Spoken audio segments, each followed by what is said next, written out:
Good evening. I'd like to welcome you all to the Toledo City Council regular meeting for May 1st, 2024. We're holding it in person and via Zoom meeting platform.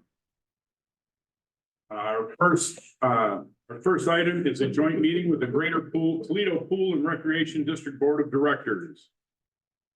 So how about we introduce ourselves and then we'll let you guys introduce yourself. I'll start here. Jackie Burns. Kim Bush. Stu Strong. Tracy Max. And Rod Cross.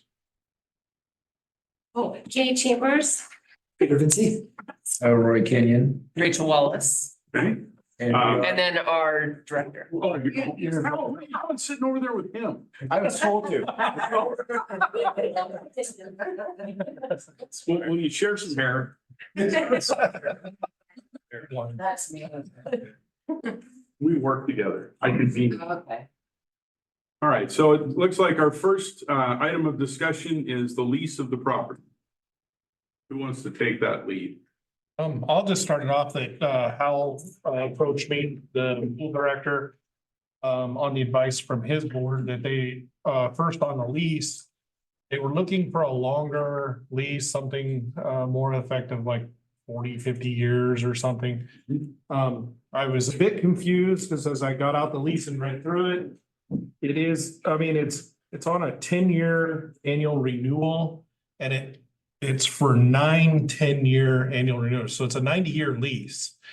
And so I guess there was confusion, I guess, what the board from the pool wants, because we have a 90-year lease. It only just specifies that every 10 years, they gotta write us a letter that says they want to continue the lease. And the lease is extended. So I guess, what are you guys wanting? Actually, I don't know that we want anything different. The concern was is that with us having what we assumed was a short lease, it makes it hard to apply for grants and whatnot. And so we just wanted to make sure that we were covered there. And it sounds like from our conversation we had tonight that we are covered there. So not an issue. Okay. Although it is written like someone who did Common Core math where it's 9 sets of 10 versus just saying a 90. I just. I was not in the chair when that was. Leave for the record. Yeah.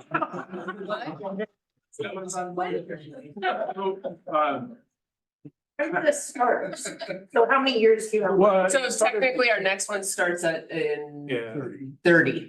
yeah, so Yeah. this one doesn't end until 2030. It's written really oddly like, hey, it's a 10-year lease with 9 more consecutive ones starting at the end of the first 10-year lease. It's just written in a way that sounds weird, but it is a 100-year lease. It's just. 30, do you have 90 years or 80 years left or has it? We have 90 years left in 10-year increments, Okay, 9 years from now, okay. or 6 years from now. That is common core math. Yeah. Mike, it sounds like the lease that exists is a little bit confusing. How hard would it be for us to redraft something that is a little bit more palatable and understandable for everybody and it makes it a little bit clearer for them? If they go to get funding and says, see, we have a lease, not we have this wishy-washy thing that looks like it's gonna renew, but maybe it won't, or we don't know, and we're just not sure. How hard would that be for us to do? It wouldn't be that hard. Maybe we should do that. I think that's. Cause I don't think we wouldn't have anything that might stand in the way of you guys being able to get the funding that you need. Absolutely. Right, well, the other thing is 10 years from now, 15 years from now, it might be all brand new faces sitting here and they'll have the same And conversation. they'll do the same, huh? What? Yes. Yeah. I think this came from David Robertson and he had a rationale for it. I'm not sure exactly what it was. I assume the rationale is that you guys are getting together and talking about the lease. At least After for 5 some years, period yeah. of time, Yeah. and initially, I think it was a Initially, it was a yearly. year lease with renewals. But clearly, I think we can work in the requirement that you get together and talk about the terms of the lease. Or if there's an issue, you will convene and talk about it and do a long lease. Well, and honestly, going forward, some of the projects we're gonna do, we're probably gonna have to relook at it anyway, so that might be just a natural time to look at it and make any corrections that are needed or Sounds good. make it easier to So, understand. Mike, you know what you're doing. I wrote down 90-year lease for pool, Mayor. Thank you. So you guys were are all new then? There wasn't any of you on the board when the lease was signed? 3 of us were. You were? Oh, okay. Us three. Yeah. Kay was, Kate, and you were. Kay wasn't, and Amanda, who school district Okay. stuff, but, yeah, the three of us are on the original. And they said it would be fine. I just, under advice of attorney, we were told that the way it's written would be okay. Right. But But you need it to be as clear as possible when it Yeah. goes to putting in grant funding and stuff. I agree. But there was other items on the lease that you were wanting to address or anything? It's just a term. I mean, Sure. the dollar every 10 years, can we like, You can. I'm just joking, no, the lease That's is not for great. inflation. I know, right? Make that 100. $10 is great. No, I think we're good. It's, just to be clear, it is a lease. It's your property. Mhm. It's the city's property. Yeah.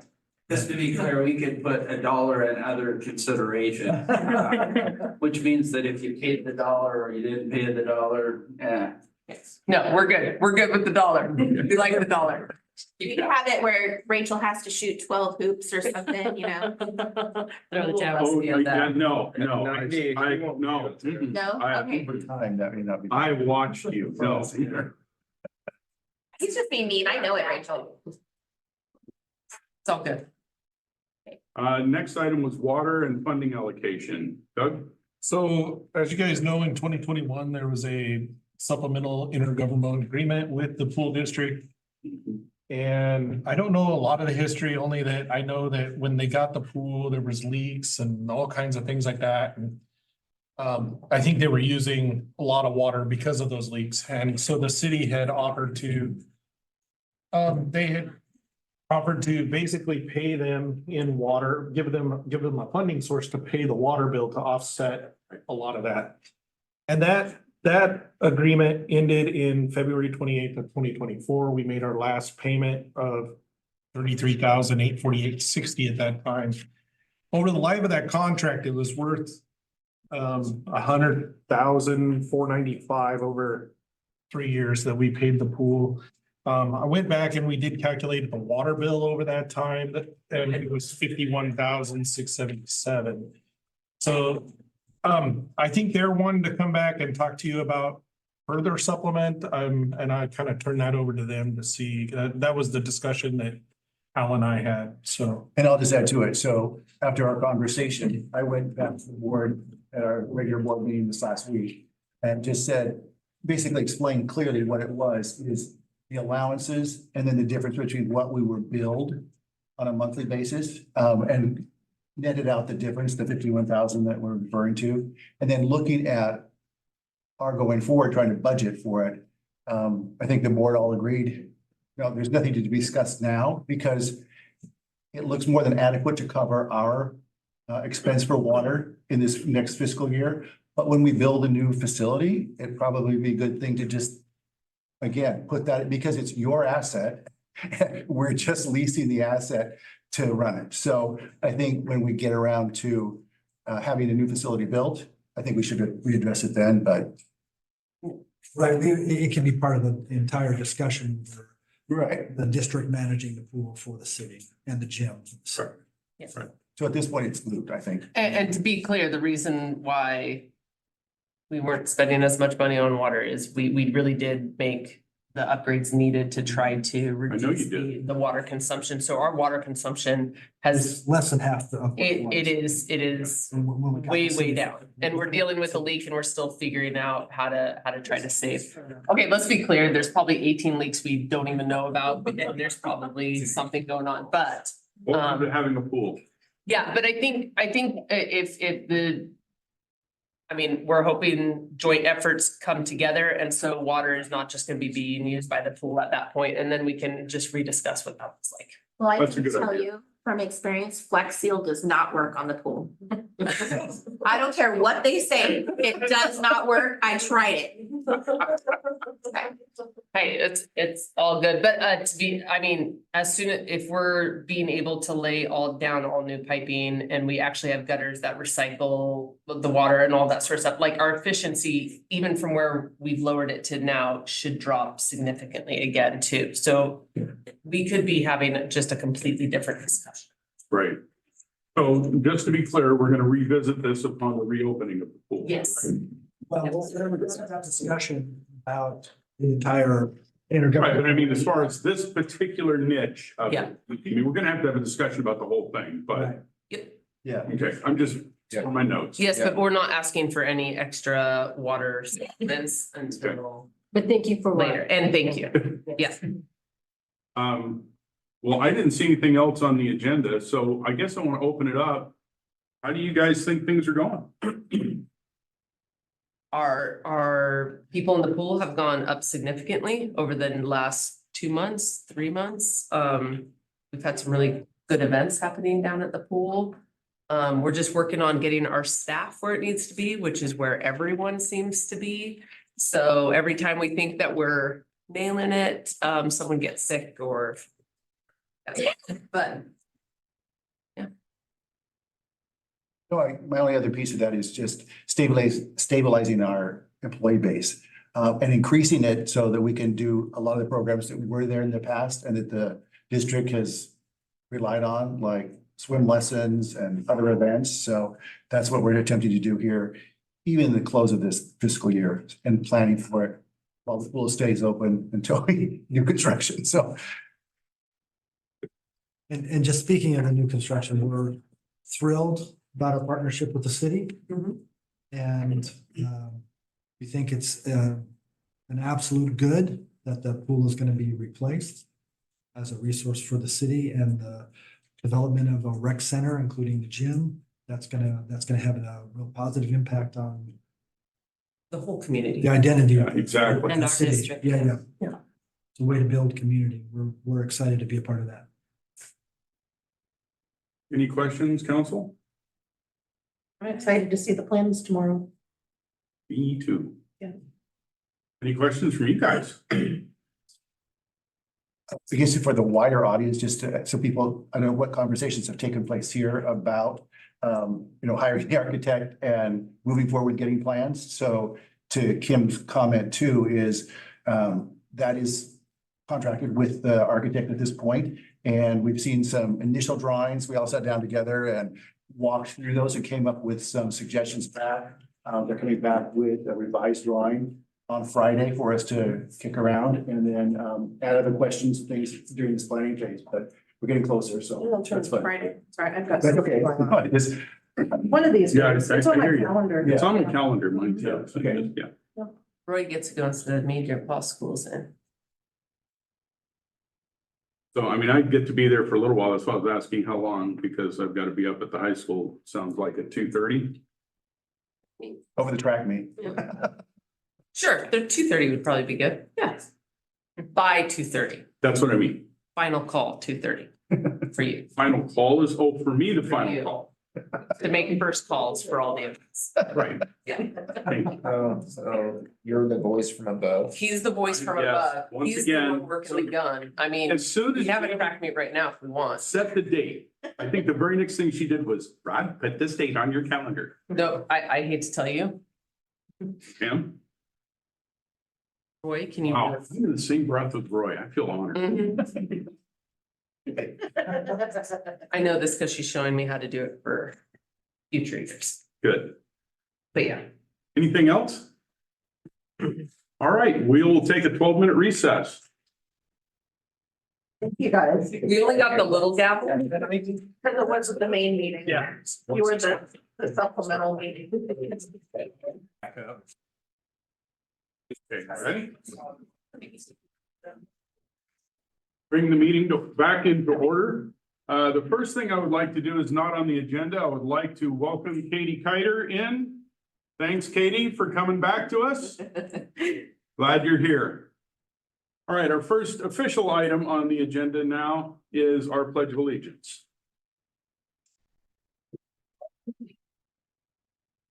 I pledge allegiance to the flag of the United States of America and to the republic for which it stands, one nation, under God, indivisible, with liberty and justice for all.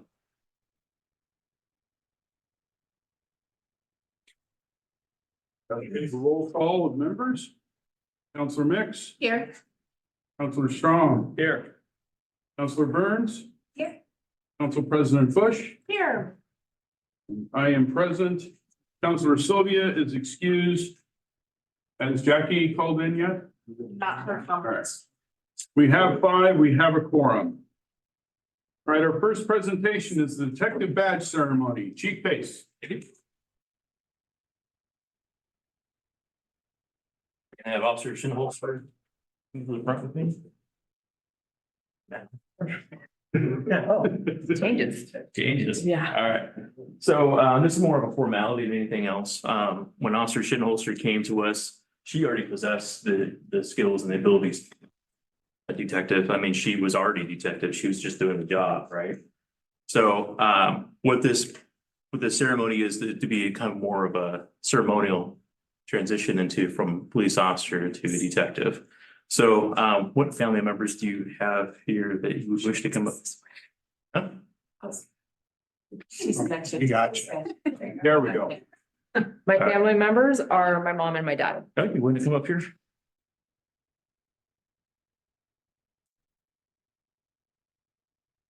Would you like to introduce them to the rest of your family? Yeah. So this is my dad, Dave Shinholster, and my mom, Debbie Shinholster. Our went here, but he went to her softball game because she must have had a home run. So as you know, this badge is an icon, a symbol of our department and our dedication to the citizens in our city. As you have learned throughout this career, this shield represents our mission to protect those in need and who may not be able to protect themselves. This is the kind of person that I know you to be, a protector, a warrior, and a guardian for all of our citizens. As a Toledo Police Department detective, you are an integral part of the community's first responder team. Who'll be that your name? I did it last time. All right. When your mom pins the badge in your chest, it represents the support, understanding, dedication, and compassion that they pledge to you. And she said that when you gaze into the abyss gazes back at you. As you know, this job has its challenges. You will come face to face with the abyss. This family beside you, those on the audience, and those in your blue and gold family will be there beside you as you face these challenges. Hold on a second. I want you to know that we all understand the sacrifices that you have made for our community. You are not only an officer or detective, you are a mother, daughter, coach, friend, and trail racer. This job does not define you, but you define it. Your person, your drive, your demeanor, and your compassion, these things make you a wonderful civilian and they make you highly successful as a sworn member of the law enforcement community. I want to take this time to thank the family and the friends that you have for their support and understanding as you navigated through this career.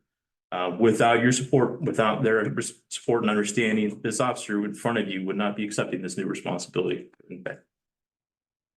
As you accept the badge, understand that you are never alone. You are now a part of 110,000 detectives and criminal investigators that work throughout the country and have dedicated their lives to investigating serious, complex, taxing, and heinous crimes. You're now part of the elite thin blue family, the true seekers, the guardians, the hard chargers, and the abyss watchers. Well, you don't want this to come off, do you? No.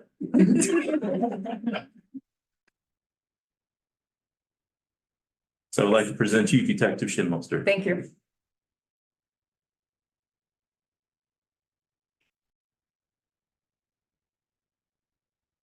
Exactly.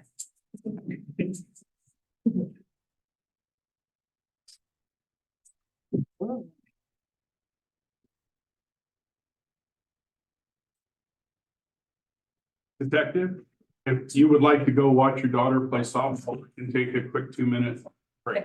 That sounds good. All right, Thank you. take 2 minutes. Thank you. Mayor, you're not gonna have her do a speech? Speech. No, she's done me a great service by helping train my son. Yeah. Thank you. Yeah, you got like extensions. All right. Come back into order. Our next item is library board presentation from board chair Eric Erickson. Mr. Erickson, yes, please, set up right up there. We thought at this budget time, it would be nice to do something with somebody that doesn't have anything to do with budget. So I'm going to talk to you about the library advisory board. The next page. Board consists of up to 7 members. Currently, we're at 4. Toledo resident, 4 of those have to be Toledo residents, or at least half of them have to be Toledo residents. The members are recommended by the library director, appointed by the city council for a term of 4 years. Next page.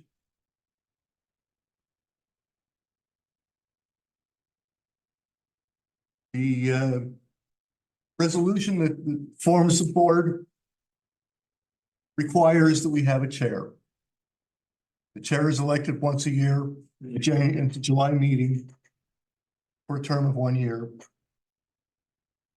I keep getting reelected. The interesting thing is that this document that tells us we have to have a chair doesn't tell us what the chair does. Nice. So I've taken this responsibility to represent the committee at meetings like this. That is a good choice.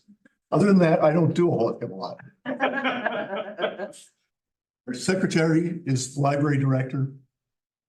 Next page is our current members. Next page. The resolution number 1373 of 2016 lists these functions, these 3 functions is what the library board is supposed to do. We function as an advisory board to the library director. We promote awareness of and advocate for the library and its activities. And we are supposed to help secure adequate financial support for library functions. That's an interesting thing to do since we don't have any budget. We don't have any way of giving money. We don't have any way of taking money. My recommendation is that we delete that from the resolution. Next page. These are things that we've done in the last year. Supported all the youth activity programs we've got. We've at the National Night Out, we had the root beer float booth. It was quite popular. And we've also provided recognition for library staff for their COVID responses. When funding was necessary, we donated funds from members of the board. Like I say, we don't have a budget. I'm not complaining. I'm just pointing out that. Yeah. Next page. What we think we'd like to do for next year. We've been talking about getting representation from students at the high school. I love that. I'm not sure whether it has to go into our legal documents or whatever. But we're talking right now about bringing on 1 high school member. We definitely want to increase the number of people we have on our board. Right now, at the point where since we are allowed 7 people, sorry, drawing a blank on the word. The quorum means basically we have to have just about everybody show up. Yeah. So we do need to have more representation. So if you know anybody that wants to serve and is willing to serve it 1 day a month, then send them over to the library. Have Harrison talk to them. We will do that. We're planning on continuing to serve as an advisory committee. We plan on advocating for the children's program, and we also would like to see an expansion of our adult programs. and provide recognition to exceptional library staff members when needed. That was short and sweet. That's us. Question, so you're meeting once a month? Currently meet 1 day a month, last Tuesday of the month. Last Tuesday. Can a city councillor be on the board, or does it have to be somebody other than city councillor, because we It appoint? probably shouldn't be. Yeah, that's what I was thinking, because we appoint people, so, Double dipping thing. yeah, no, that's okay. Okay. Any other questions for Eric? I just feel like he is on our panel that will be interviewing candidates for the library director as we go there. We've sourced Mr. Erickson to help with that. Well, and Mr. Erickson has also volunteered to help us with the charter review. So he's been involved in that and helping us read through that wonderful document. Thank you. That's a good time. You don't have any trouble sleeping, do you? I have Parkinson's disease. I have trouble sleeping all the time anyway. Anyway, I might as well do something. There you go. Okay. Any other questions, council? All right, thank you, Eric. Appreciate it. Our next item is a presentation, Lincoln County 2024 Report Community. Together, Ken, you're not sleeping up there?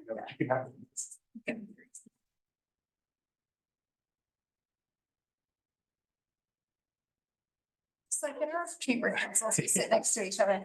Hi, councilors, mayor, thanks for giving us the opportunity to come. I'm Kenneth Lip. I'm the Public Information Officer for Lincoln County. I'm here with Commissioner Katie Jacobson. You already have this report that was authored by HHS Director Jane Romero, so I'm not going to go back through all the stats that are in it. There's one stat that's not in it that I think is the most important, maybe, and that's the number 0. It's 0 deaths from exposure this last year. And that was really the goal of the winter shelter program when Katie kind of decided, hey, we're going to do a shelter no matter what this past year, was to save lives. It wasn't to tackle the root cause of homelessness. Although I can say that we were able to perform an awful lot of other services. We connected 33 people to housing. Of the 5 people who identified as being from Toledo, 4 of those were placed in housing, 3 transitional, 1 permanent. We had an awful lot of veterans. I think 17% is what I heard, 70% of our shelter guests were veterans. 2 of the shelter guests from Toledo were veterans. Yes. We are going to be doing the shelter again this next year. It's clear that we need to. We have acquired a building in Lincoln City, so we'll have a permanent North County location. We were operating out of a hotel for this past season. It was just so hard to find a building to purchase. What we have done to get people from other areas of the county is provide Lincoln County transit bus tickets. Here we provided them to senior and disability services, so they were able to get people transit passes to get into Newport. The budget for this next year, we are anticipating is going to be about $120,000. The county is going to be putting $470,000 towards that. The city of Newport, I think, committed $100,000 and then $200,000 towards the building. Lincoln City is still considering whether they're going to give anything in their budget process. Wallport and Yahots have committed $1,000. And we really are just happy to take anything. We're trying to get money from any source that we can. Other than that, I will let Katie add anything that she would like to add. Yeah, one clarification, she said the budget was 120K, but the county gave 470, so that's. Did I say 100 or 800? You said 100. You said 100. I meant 820. Right, that's what makes more sense. This did not help our case, Ken, so. Anyway, so of the money that counties contributes, we have a permanent employee on the county general fund, which is our shelter manager. So that is an ongoing expense, and she is on our county general fund. So we've made that ongoing commitment. And then we still contribute quite a bit of ARPA money. As probably most of you know, you have to spend out ARPA money within a certain time period. So at some point that will be gone. We've also contributed money to the remodeling of the Newport shelter building. And then have put some money towards the Lincoln City shelter purchase. So those are, and both of those things were done with ARPA money, as well as some operational expenses from this last year was done with ARPA money as well. One thing I want to add, I forgot to mention, this next year, we plan to have a medical doctor on site. So that's going to make a big difference. A lot of our guests end up having to funnel through the emergency room at some point. That's a strain on our medical system and on them personally. We think that's going to avoid an awful lot of that emergency care. What do you think that's gonna cost? It's a volunteer. Oh, okay. Wow. Wow. There still are volunteer type That's people out there. Wonderful. Yeah, we also have other staff that, on different funding that, do participate with shelter guests. So, we do have a resource navigator we hired halfway in that's on a mix of different funding, from the state. They're not a shelter specific employee, but they can provide services to shelter guests. We have several of those. For example, harm reduction, which is an existing program for the county, can certainly serve shelter guests with those services. So we have other employees that do provide services to shelter guests, but our one employee that is dedicated to that at this time. That's the one we talked about, which is our shelter manager. So how are we coming with getting money funneling down through the state to help do this funding for these shelters? As I understood it, there was at least $100,000 dedicated to Lincoln County last year. I'm wondering, is there going to be any more that you know of coming down through that pipeline? You want to go? Or do you want me to go? Honestly, I don't know of anything. I know that, the state offered $2 million to a city in Southern Oregon that turned it down, and we actually went and said, hey, can we get that? Yeah. And they yeah. They said no, that was one of the emergency declaration counties. So that as I've seen it, has been one of the difficulties is that we ended up in that big margin. Why Right. did they turn it down? Well, yeah, so, okay, I'm making myself to walk you through this, okay. Yeah. Okay. I can see Katie going, okay. No, it's all right.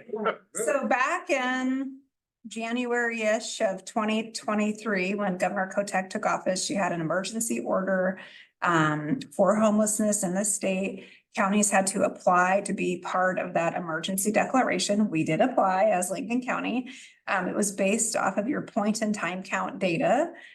Point in time count data is extremely problematic, especially in rural communities. Rural communities share the same resource for the point in time count data as one urban county. So we don't have as many people doing that count. Also in rural places, especially in a very timbered rural place, people are much harder to count. There's also that you could be in a metro area and drive and count people that you might see under an overpass or in a tent city. A lot harder for us to find those homeless individuals who might be camping in the woods, for example. Harder to get them. And the point in time count takes place on a certain day and time. And you literally have to count people. It's not like an estimate. So that emergency order was on that point in time count data. We did not meet the criteria, even though we have one of the largest homeless student populations in the state. Yes. And it was based on the 2022 point in time count data, not this year's point in time count data. Correct. Yeah. And so they also didn't include, the governor did not include inside of the criteria to get in. We tried to make a good case to include our homeless student data, which fortunately we have a lot of homeless students in Lincoln County. So we did not get into that emergency order. Why were they not included? Is it an age thing? The point in time count is only adults. But something that is pretty striking is that the point in time count for adults was somewhere between 100 and 150 for 2022. And that academic year, there were 800 homeless students. So clearly there were more homeless people. And that homeless data was not a criteria in the governor's order to meet this emergency order. So, And I'm gonna make Yeah. one other point to bring this home. yeah. Okay, so we're at 800. The only county in the 4123 pilot projects areas that beat that number is Deschutes County. Deschutes County has over 200,000 people and close to, I want to say it's 14,000 students. We have 5,100 students and 800 of them are homeless.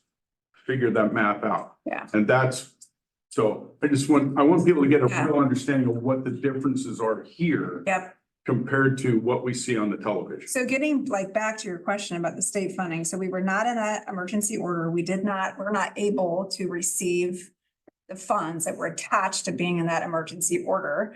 Representative Gomberg did produce a bill to sort of try to sew up, if you will, the counties that were not in that emergency order and try to kind of like make things right or like balance that out.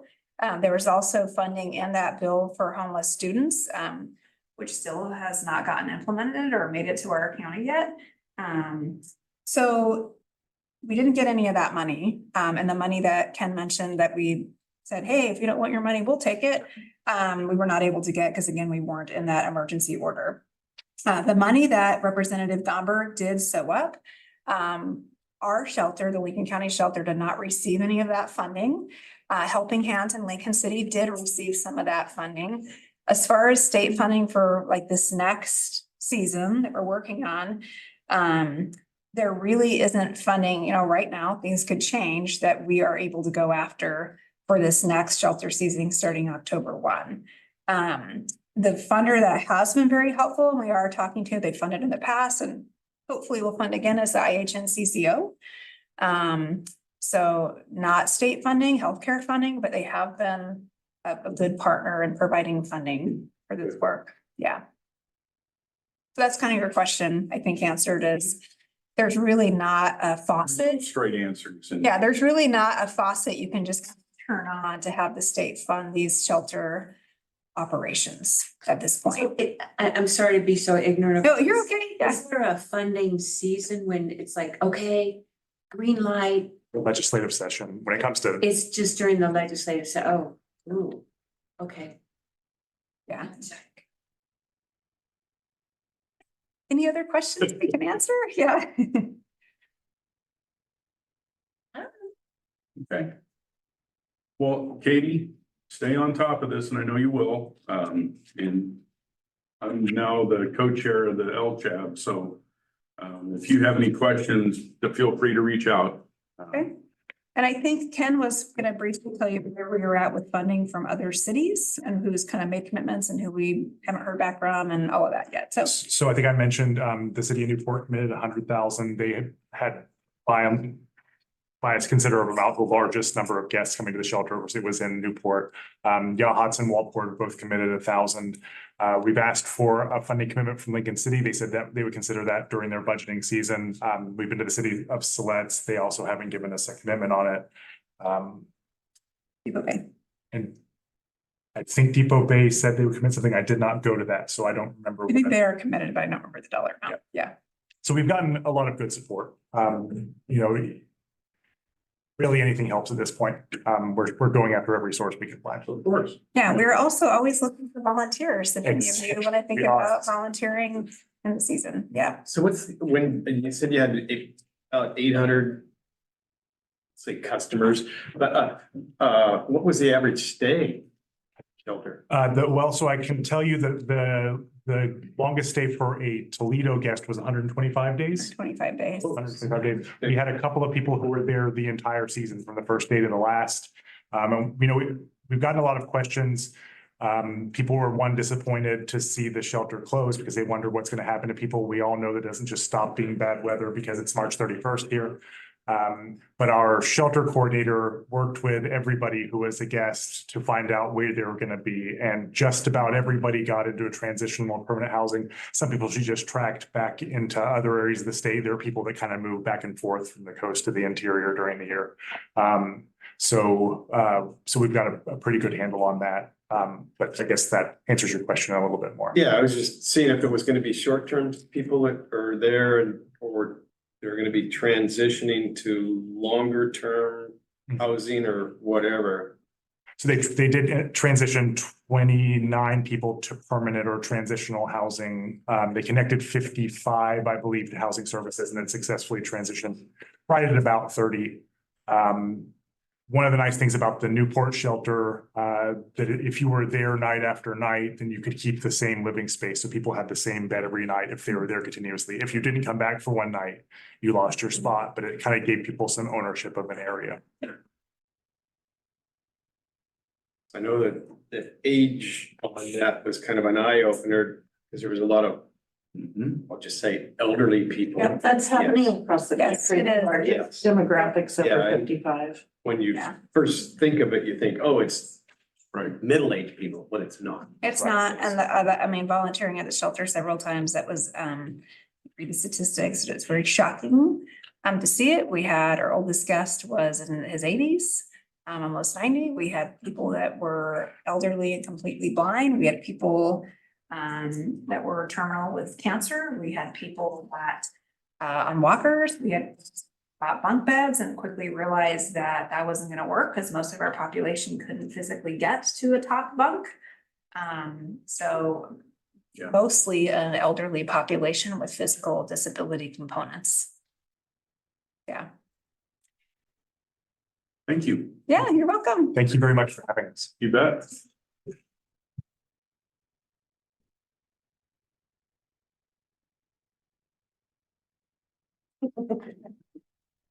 Take care. All right. Our next item is a presentation and funding request from the Toledo History Center and the Aquinnah Railroad Historical Society.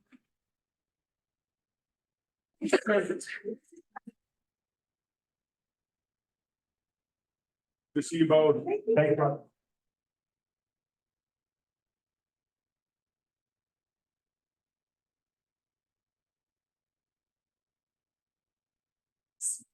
Most of you know us, but I'm Brenda. I'm representing the Brenda who? History Center, Brown. Thank you.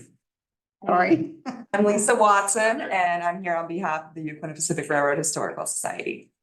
I just wanted to say I have a couple of board members here to support us tonight. Assuming that's why Mr. Musil's back there holding up the wall. Yes. Board members. Okay, here we go, folks, a brief history of the History Center. So we were created in 2005. We opened in 2005 as part of the centennial celebration for the city of Toledo, incorporated in 1905. It was meant to be really a one-year celebration, but it was very popular. We worked very hard to keep it open and keep it, our collection gets bigger and bigger and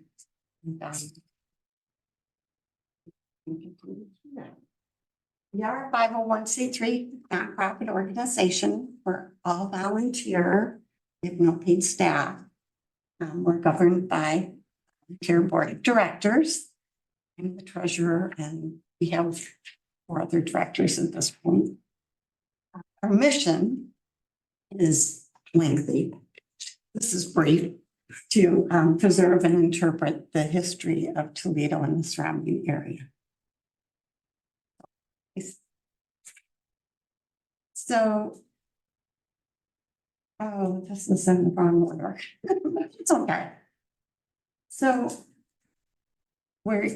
as Toledo has gone through a lot of different iterations, a lot of different industries, a lot of different focuses. But one of the major ones, of course, is the timber industry, and that's continued years. So just things of interest. In World War I, the Army sent in 2,000 soldiers as part of the Spruce Division. And they were sent to Toledo to build a mill to produce spruce for airplanes. The mill was not completed before the end of the war. So the soldiers came, the soldiers left. Right? Eventually, that area in the mill that was begun was bought and completed by the C.B. Johnson Company. So we also have, we're also really important in the boat building industry. We still have a lot of boat works here in town. You can boat and of course the boat. Can't remember the name. Put a boat. Said the- You put a boat in over on Tokyo, Yeah. the port works. We also earlier had the Anderson Boat Works, which was very integral in the boating community. And they actually built boats that were page. They were builders of speedboats. Go figure, back in the early 20s. They built launches and also pilot boats for the river and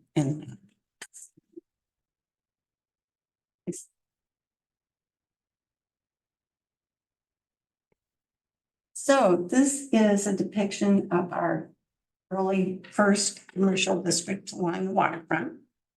These models were built by Carl Schroeder, and they were built to scale from photographs that he could come by.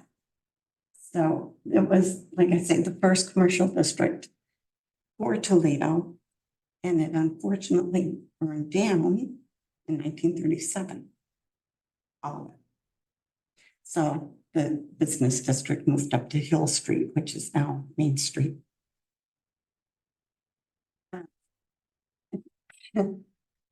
Interestingly, our participation in World War II was the construction of what were called motor towboat large for the Army. And they're basically big tugboats, 45 feet long. They were built down in the C.D. Johnson Mill area. And they built one of these 45-foot long tugboats in a week. So one a week. Oh. Yeah, that was quite an enterprise. Lisa. The other Lisa. No, it's. Oh. The other Lisa. So, go Boomers. We have a big school display throughout the decades. So it's a lot of fun. A lot of people come in to look at that. We have annuals dating back to 1910. And yeah, people love to come in and look at their own annual, find friends. Maybe there's some, they'll sit there for hours at the table looking at those, which is also very fun. So we have a lot of other displays that those are just some I want to focus on tonight. So again, in wrong order. So we are an economic driver for Toledo. Now, in 2023, we had, as you can see, 2,281 visitors. We also moved during that time, and since our move, our visitor count seems to be increasing. So, we're working on it. We get people in, they're interested. People who come to visit spend time on Main Street. Many of them have lunch or an early dinner, so they're contributing to the community and to the community's economics. So we really appreciate that. We get a lot of visitors, both local, regional, countrywide. We have visitors from states all over the country, as well as international visitors. We've had visitors from China, New Zealand, France, Germany, Belgium, and some others that I can't remember. So, as well as tour groups. We've had a group of senior citizens that came and toured from Dallas, Oregon, and also a school group from Corvallis that have come and toured the museum. And they also all ate lunch here, so there you go. And we do have special events that we try to plan throughout the year. And we have special displays or rotating displays. Right now, we have just a little display from the Eagles Lodge. And we're looking forward to one from the fire department. So hopefully keep that going and get new ones. Okay, so our funding. I have to see which slide is up. We are free admission. So we don't, we don't ask people for money as they come through the door. However, our visitors do donate. It's not a large portion of our funding, but it helps. Everything helps. We also send out an annual, maybe some of you got them, an annual fundraising letter to our supporters, which we've just recently sent out. We're getting a pretty good response on. We'll get more. So we get small grant requests. We have requested, for an example, grant funding from the contribution committee from the city in the past, which has helped us pay for our insurance coverage. We may not have to do that this year. We'll see. It's up to you guys. And we do get a small grant from Lincoln County. We have gotten that in the past. We did get it this year. We're hoping to get it next year, but there's no promises. And beyond that, there's little promise. So that's not hopeful. So I think Lisa. Yeah, so, segueing from the Toledo History Center, and the reason we're here together is not only are we the two local heritage history museums here in town, but we have so many crossovers, both in organizational structure and in the material that we do present and educate the public on. So the Uinta Pacific Railroad Historical Society was established in 1992 when they achieved nonprofit status as a 501c3 corporation.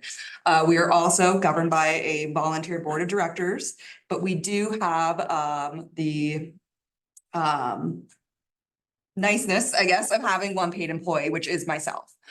Our mission statement is again lengthy, but basically is preserving Lincoln County's railroad history, logging history as well. And we really have a strong focus in education and making it available to the public. So if you're familiar, we've got 2 locomotives that are accessible to the public, which is a big hit with the little ones. We are also housed in the 2 antique cars, which is the red caboose and the railway post office car, where we have a fabulous display on the postal history of our country. And then finally, we do have a kids structure as well that is very frequented by the little ones of Toledo, and along with fur babies as well. And we maintain that area along with the collections inside the restored antique cars as well. So, and we're growing. So we have a separate group that is now falling into the umbrella of our 501c3, a model railroad interest group or hobbyist group called Uinta Northern. Their home was originally in the radio station that's behind the Pig and Pancake in Newport, which has since been foreclosed on. We were in that space due to not having to pay rent, and it worked out for the time, and that was also installed in 1992. So now that we're having to relocate this massive 22-foot by 32-foot model layout, we are doing so to Toledo to not only bolster the museum, but give people someplace else to gather and explore this hobby locally. We will be in the basement of Brewster's Whimsy, which is the building that's right next to Timbers. We're going to be down there where we'll have not only the model layout for hobbyists to learn and enjoy, but a model railroad museum of sorts. Due to us being a 501c3, we get donated sets of railroad equipment and model stuff, and we have every single gauge. So we're really going to turn it into an educational space. It's going to be quite the process, and it is going to increase our overhead due to more insurance, more utilities and things of that nature. But we're very excited to be partnering with Barry Brewster. He's a fabulous community member, and he's really helping us out. So we're very appreciative of it. But yeah, keep an eye out for that. So When's it gonna be ready? we're hoping within the next year, but as of right now, the basement is still getting electrified. So we're doing drywall, we're doing ceiling repairs. We just got a door installed like yesterday and that was huge. So yeah, we are, it's a slow moving process. We probably have about 70% of the original layout because it had to be cut and portioned up to move out of the radio station basement to travel up here and move into the Toledo basement because doors are small. And rallying the troops and whatnot is also a process. And so the infrastructure improvements are happening every day, but with having to reassemble, reconfigure, because the space isn't exactly the same, it's gonna be quite the process, and we are relying on volunteer labor at this point, so. But just like the Toledo History Center, we are an economic driver for this community. In the year 2023, we saw 1,757 museum visitors. And I believe our numbers differ so much because the History Center is open longer and more days than we are.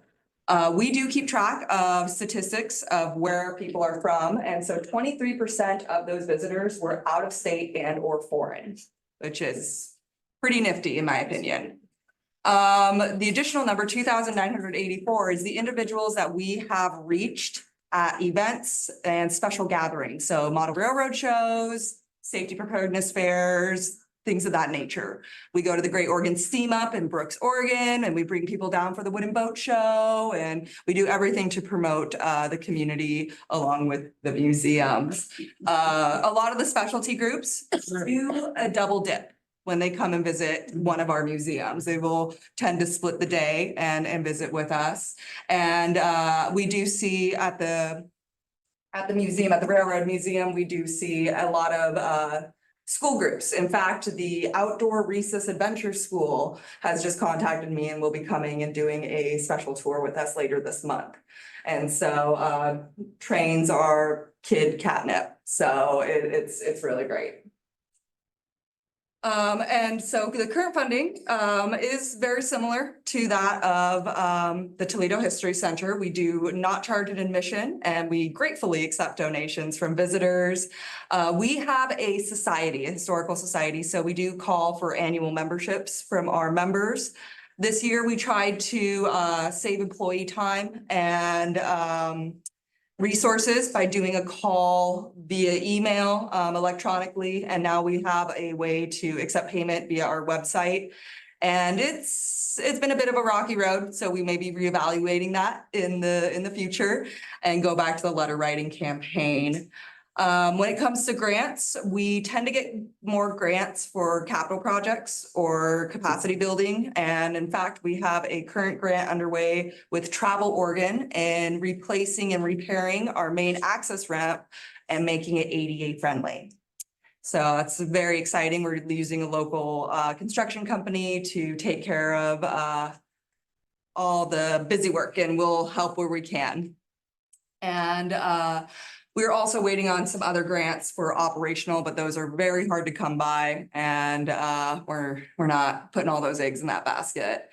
When it comes to the Lincoln County transient room tax, we get a much larger portion of the pie than the History Center does. And that is due to having a paid personnel and having more artifacts and being housed in artifacts of themselves. So that is probably, the Lincoln County transient room tax covers my salary essentially. And keep in mind too that all 5 Lincoln County museums come from the transient room tax fund. And so it's divvied up in a very odd way. But yeah, so ultimately we're here today with our ask. And Yes. yes, It is budget season. Yes. Which we're very well aware of. And we both struggle with meeting all our financial needs because we are so dependent on grants and donations, largely donations. So we are asking for $12,000 each to help us with operational costs, keep our doors open, to keep bringing people to Toledo, and to keep our history alive. Providing free educational spaces for the community, continue that outreach, and just continue to exist as we are. Questions? If you're wondering what I'm doing some quick math. Any questions, council? Well done. Thank you. So for people, for a bit of history on the History Center. When the History Center was established, the city council, we paid for, I believe it was the next 4 years, we paid the rent on the building. So they could get established and get going. So helping the History Center is not something new for this body. It was the dream of Mayor Brandstetter to have this here because of our rich and varied history that impacted not only Lincoln County, but impacted our country. And we don't want to lose that. And when I say that, I mean the good and the bad, okay? One of the things I've always loved about this museum is that it doesn't varnish things up. When we've had issues in our past, you laid it out there for people. And I am so appreciative of that because that's how history should be viewed. History should be viewed through a neutral lens. It should just be, this is what happened. And I thank you all for that very much. If I can finish these calculations, I am a liberal arts guy. So.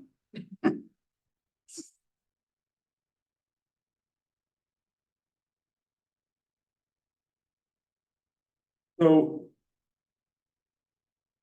out of the roughly $2.9 million that the county in transient room tax receipts has to spend on tourist-related activities, why does it seem so hard for them to support things like our museums? A big chunk of it goes to the aquarium. And that, Like a large chunk goes to the aquarium. and that was voter mandated. So the commissioners don't have any leeway with that. And But out they of can't 2.9 lower million, it or stop providing. yeah, Yeah. I'm just, commenting out of 2.9 million. I think, that it shouldn't be that hard. We agree. That's been duly noted. I don't know if it matters or not. Is the aquarium nonprofit? I believe they are, but Yeah, they they do are. charge admission. Well, I was gonna say, I'm Yeah. not breaking in. Yeah. Yes. Yes. And they're expanding and the argument too is that they're keeping actual animals alive, which is I expensive. get that. It's a huge draw. I understand that. But yeah, no, we were shocked when we saw the breakout between Yeah. us 5 museums and what the aquarium It gets. is It was. huge. But it is again voter mandated, so People have to we have no remember choice, what it started with. nothing. Free Willy. Okay, it made a huge difference. Yeah. Okay, that place was packed every day, every night, 365. I mean, if nothing else, there was 10 school buses there from all over the state all the time, just to see Willie. And I think part of the issue with the aquarium, and don't get me wrong, I love the aquarium, but they started out on such a high peak that now they're trying to reattain that peak. Mhm. And they're finding, that takes money. It does.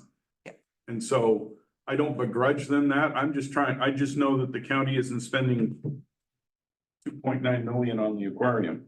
Well, I also want to assure the council that we are jumping through every hoop that is being put in front of us by the county. In fact, one of the largest hoops is the partaking in the county fair this year, where we will have to have a table staffed the whole time we're open during a holiday weekend where we are, utilizing volunteers and whatnot. But in order to stay in compliance with the county contract that has been drawn up between the museums and to continue receiving funds, we are all doing whatever we need to do. So please believe that, we're doing everything we can. We are, also asking them and making our worth known to them as well. But I know you are.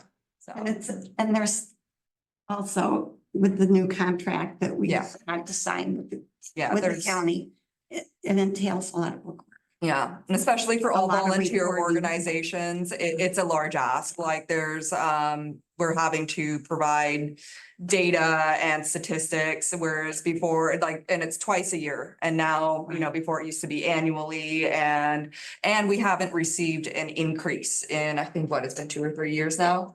Usually- As long as I've been involved. Yeah, we receive a percentage increase, cost of living, things like that, and that has not been occurring. So we've been managing with what we can. And so. And we have been. So let me just see if I track this right. So the average that the county received in total TRTs for the previous 3 years before 2021, 22, and then 22, 23 was $2 million total. But in the last 2 years, they've gone over $4 million, but there was no increase in your. Correct. Oh, okay, I'm just trying to wrap myself around. all No, this. and it's, Right. we've been struggling to do that as well, but we were when the new, assessor? Administrator, excuse me.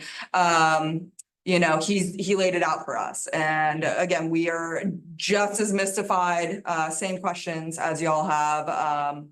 And so we're just working with what we've been So given. it's literally jumped through twice as many hoops, Yes. but we're not gonna give you any accommodations. Just keep No. doing it or we're gonna ignore you. Yes, and we may not do it And we- next year, may but we'll not see, get it. that's basically the boat that we're in. So that's why the straws are there, we're grasping at them, and we just want to continue functioning as we are. Just maintaining our baseline at this point to keep the doors open. Yep. And just, utilities, insurance, rent, the Yep. basics. So, Has there been any united front with the other museums and? oh, yes, yes. Commissioners and. Yes. Yes. Hey, this isn't fair. Yes, we've actually been we try to do them quarterly, county museum meetups where we all meet with one another. Last meeting has been really game planning how we're attacking the county fair with our limited resources, pooling them together.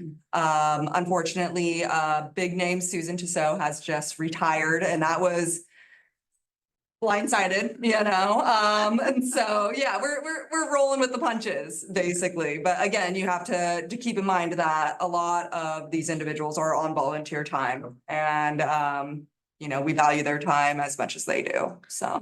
We've been meeting more than quarterly. Yes, This past year Yes. because of the limitations that are being placed upon us and supporting one another and supporting. where we can, so. Well, my understanding that Toledo is the lowest recipient of funds. We are the They- lowest recipient. 100%, but then Without a doubt. I think it might then go Waldport and then the YPRHS. We're on the lower half of things. The largest recipient is the Lincoln County Historical Society in Newport. Because they have the Burroughs House, the Pacific Maritime Heritage Center, and they do have more personnel. And then there's also the North Lincoln County History Museum in Taft, and I believe they are second. And so, Okay, chief? Yeah. but yeah, again, we are, we're rolling with the punches, we're doing what we can, we're advocating, and believe me, yes, we do advocate to the county, and where we can and what we can do, so. We meet with them Mhm. and Waldport, just little tidbit. Yeah. Is heavily supported by the city. Yeah. They paid their staff. Yeah. And then their space is provided. So. Any other questions, council? Well, we will do what we can, and we have our first large budget meeting next week. So we'll see what the committee says. Would it be helpful if we attended that meeting? Always. We also highly encourage any council members that have not visited either sites to please come down, check us out, if you need more convincing. We'd love to give you, yeah, you got no excuse with that, yeah. And, yeah, we'd love to give you all tours and things like that, so, Thank you. thank you. Appreciate it. Thank you.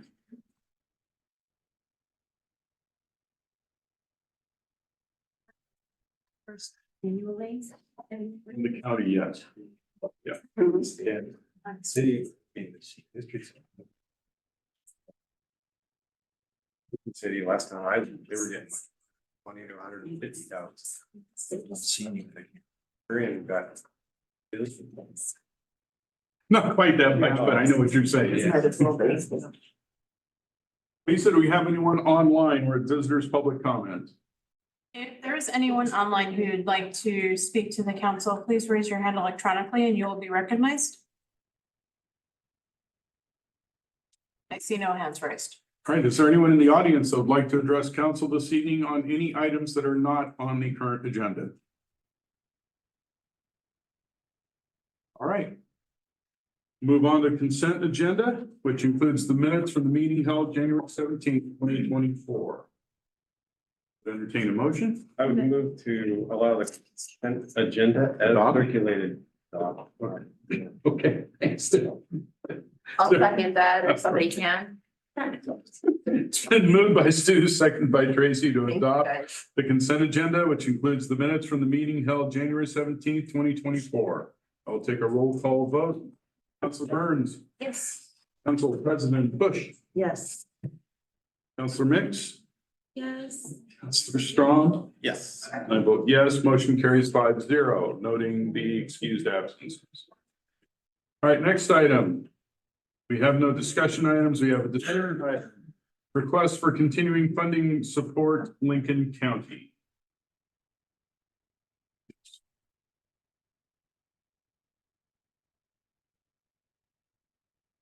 It's hard to say we want to do that when, we're following up them. And it's like, no. That's. I feel like I skipped something. Well, we don't have a written item for it Oh, yet. that's why, okay, Okay, we just need to talk about it. okay. So, I don't know how much we've given in the past. no, I think we gave a small amount last year. For the homeless shelter? Right. Yeah. Well, I think it was only, if I remember right, it was somewhere around, I thought it was like 5,000. Yeah. In my opinion, and it's just my opinion, I think we base it to the number of people we've had use the shelter. So I would support anything between 5,000 and 10,000. That to me seems to be a reasonable number at this juncture. And I think if I was doing the math right, they've served 800 and some people. And they have a budget of 800,000, that's about $1,000 a person roughly, just throwing that out. Yeah.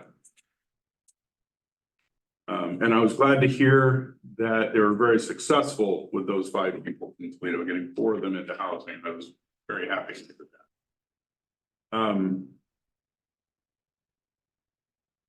The model of how this is going to be funded and such going forward is going to be changing over the next few years just because of the way the state is funding things through counties and such. So this may be the last year that we have to, for lack of a better word, have any gnashing of teeth over it. So that's one thing to keep in mind.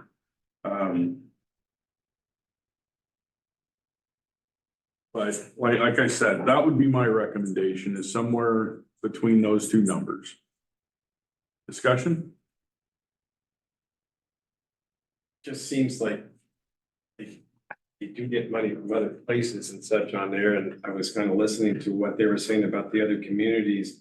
And so as far as continuing to fund them, I would be thinking if they'll do that, I'm not sure if I wanted to go 10,000. That's why I said I'm looking at between. Yeah. Five sounds, With 5 as a starter, we can always give them more later. yes, that's a very good point. Yeah. I like that idea. Yeah. So Yes. you guys have crunched numbers. What do they sound like? Does that hurt? Are you looking at this year's budget or next year's budget?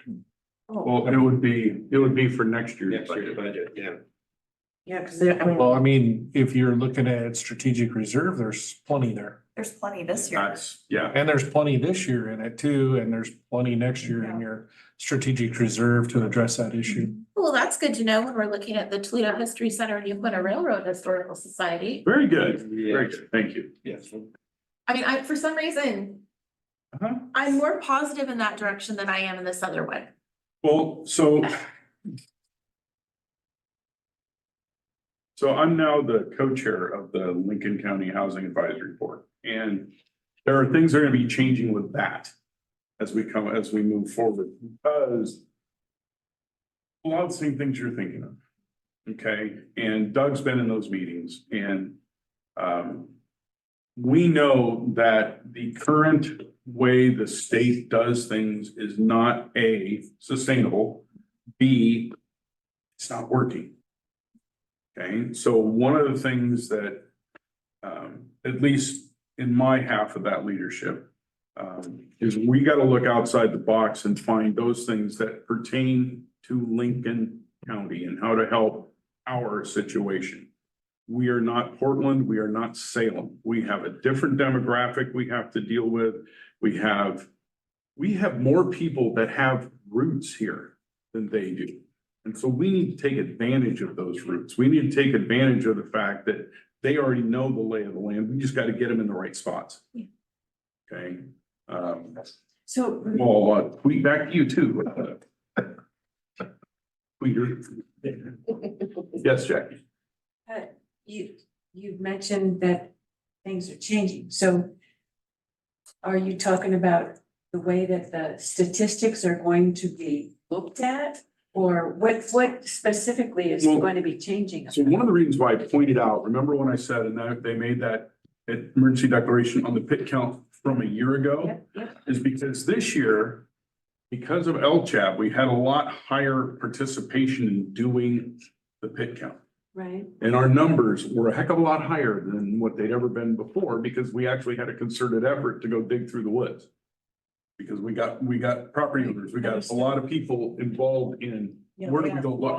Right, right, where do we go look? Right, so we were able to get out and get a lot more of that. Plus, we have that large chunk of homeless students, which changes the dynamics compared to most of the rest of the state. When you look at Polk County only has 200 homeless students. They're the same size we are. And they've got bigger schools than we do. And they have 200 and we have over 600 right now. That was the last count. So then the change is going to be in taking a look at the whole picture. Exactly. How do we do this to get to, because I'm just gonna say it. We've watched Multnomah County and Portland fail at this work. Yeah. They've spent $1 billion over 9 years. Do you see a change? Oh, nothing. We've got to do something different. We've got to get more directed about how we do things, not just do things because that's how somebody else is done. And how do you do that? Well, that's what we're working on, because one of the things that we're trying to do is how do we move people because of that senior population that you pointed out, right? We need more of that directed assisted living. We need more of that, where they get help right there on wherever it is than most places do. So how do we get those units built quickly? Okay. How do we get units so that people who are young and able to work, how can we get them into a unit that they can then get a job and get out in the workforce quickly? All those different things, instead of just looking at, well, how do we throw them in a room for a night? That's not our end game. We need them to get back into doing the society thing. Can I just share an observation that I've had though, since the shelter opened up in Newport this last year? Okay. So I have an office in Newport and some of you know where it is, some of you don't. I am in the Deco district. I am literally across the highway, kind of from where the shelter is. Yep. Previous to the shelter going in, I would arrive at work to people pooping on my doors, damaging things, breaking into my building. It has been an ongoing nightmare for at least the last 10 years. To the point where I didn't want to do any improvements outside my building. I didn't want to plant flowers or anything because the minute I would do it, it was destroyed. The homeless would come and they would trash it. I have seen a difference since the shelter is up. Good. I have actually had flowers planted in a bed next to my office for an entire week. Nobody has touched them. Yeah. Nobody has taken a dump on my front door in 6 months. Wow. I have not had people having sex in my parking lot I haven't had it. Normally, I would drive into work in the morning and there are people having sex next to my back door. Or, you know, we had all of this stuff going on. I really do feel, as much as I don't appreciate the way the county is handling the funding, it is helping. Yes. It is helping get people help that need help, because most of these people I'm talking about have mental illnesses. They have other conditions that cause them to act that way. Yep. And I am seeing improvement. I finally feel like I can do improvements to the outside of the building and make it more welcoming because my work's not gonna be undone. And when you're spending $400 or $500 on plants and stuff, and I'm a small business owner, I mean, that counts. Yep. And I don't want to see all my work undone. I don't want to come to work tomorrow and have all my plants pulled up and everybody, you know, tracking and having to clean off the, you know, it's different. So I think we are, even though it's not where we want to be, they have made steps that a lot of the bigger cities haven't made. Exactly. Lincoln County has made some efforts, and I do see some improvements, at least as a business owner in the heart of Newport, I am definitely seeing some improvements. Good. I no longer feel like I have to carry my gun in and out of the office anymore. I haven't had anybody try to assault me at my office in the last year. And this is a real thing. It's been a problem. And, Well, that's what I mean. So, It's yeah. like, so, you know, people have been asking about the apartments down on 6th, I saw that. right? And they're for veterans. And you heard tonight what the percentage was Yeah. of veterans in their homeless population. You know, that's a large group. And now we have a way to at least get 11, right? Into a permanent space that they can call their own. And so that's the tack that LCHAB is taking.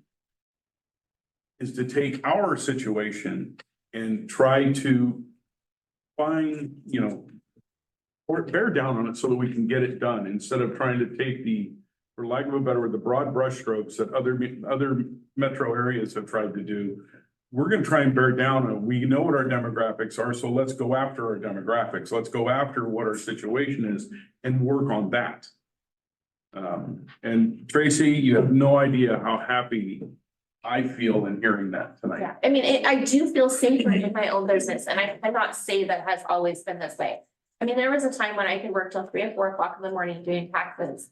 Yes, there was a lot of caffeine involved, and then I would go out to the parking lot and get in my car and leave. Uh-oh, Oh, it's you, okay. Yeah. I do not know what happened. Okay. Weird. Anyhow, somebody was wanting to say something, but, and now I don't feel like I feel like I'm actually safe to go out in my parking lot at night now. And for Good. the longest time, I did not feel safe. Good. So I think it is kind of important for us to help fund. I mean, I think it's important for us to contribute something towards this. Not just because, oh yay, they're helping my audit. It's because it is helping everybody. Right, it should, they're actually making a difference. They are, and There you go. it's not where we want to be, like I said, but it's somewhere, and we gotta take everyone we can get. Yep, Plus what he said about the 0 number. What were the numbers before? anywhere from 2 to 6 Oh, a year. because at your comment, you were. Yeah, because, yeah, we averaged somewhere between 2 and 6 a year for the last 7. We had a guy that my husband had brought home a few times because he was helping the homeless, and we would bring him home, and because it was before the shelter, And John would bring him home and we'd sober him up. And then when he was sober, he'd go back to Newport and he would get intoxicated again and he was on the streets and he froze to death next to Fred Meyer one year. And then we've had several others. I mean, these are real faces, these are real people. Right. They generally have addiction issues and whatnot, or they're older and they don't have the mobility. But seeing that number go down to 0 is so good Yeah. because it's really sad. It's a sad It statistic. seems like the discussion up here just seems like going in the direction to as the request to continue the funding them and such on there. As far as the amount and such, I kind of rely on the budget to do that. And I don't know if I want to put a dollar amount on it tonight, but I would just kind of. But are you throw it back aligned on with there. that? To continue with the funding, because Okay. I didn't know that for sure we had been doing it in the past, but since we are, I'd say as far as the resolution or whatever you want to call it, continue it. That would be my opinion. So any ideas on a number from y'all? We've done it before, yes. Last year we did $5,000. Yeah. What if we up that to 75? Not quite the 10 mark, but you know, we've been told we do have the money in our fund. We can do this. I'm not comfortable with, I'd like to keep it at 5 and. Okay, then that's fine. I'm only one person. I mean, I'd like to hear what everybody else has to say. I mean, Well, like I said, I could go up to 10. Yeah. I mean, that's my outside range. I'm curious what kind of Jackie feel. You know, I just- in light of what I was saying about not qualifying under certain funds, and I keep thinking about the 800 kids. That just tears me up. You know, I'm gonna say 10. I'm gonna go for 10 because the next year costs so much more anyway.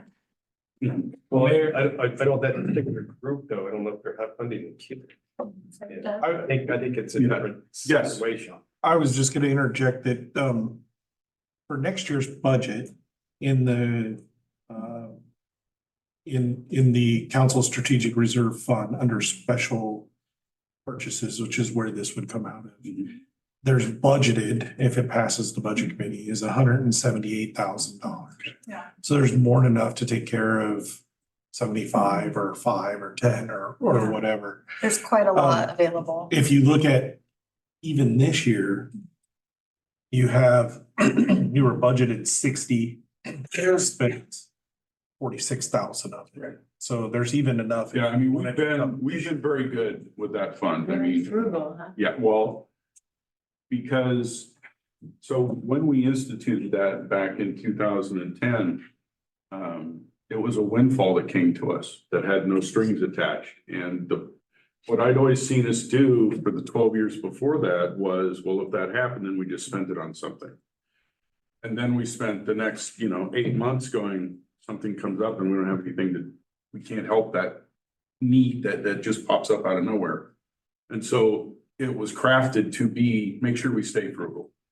Okay, because every request has to go before the council. Every request has to be approved by the council. To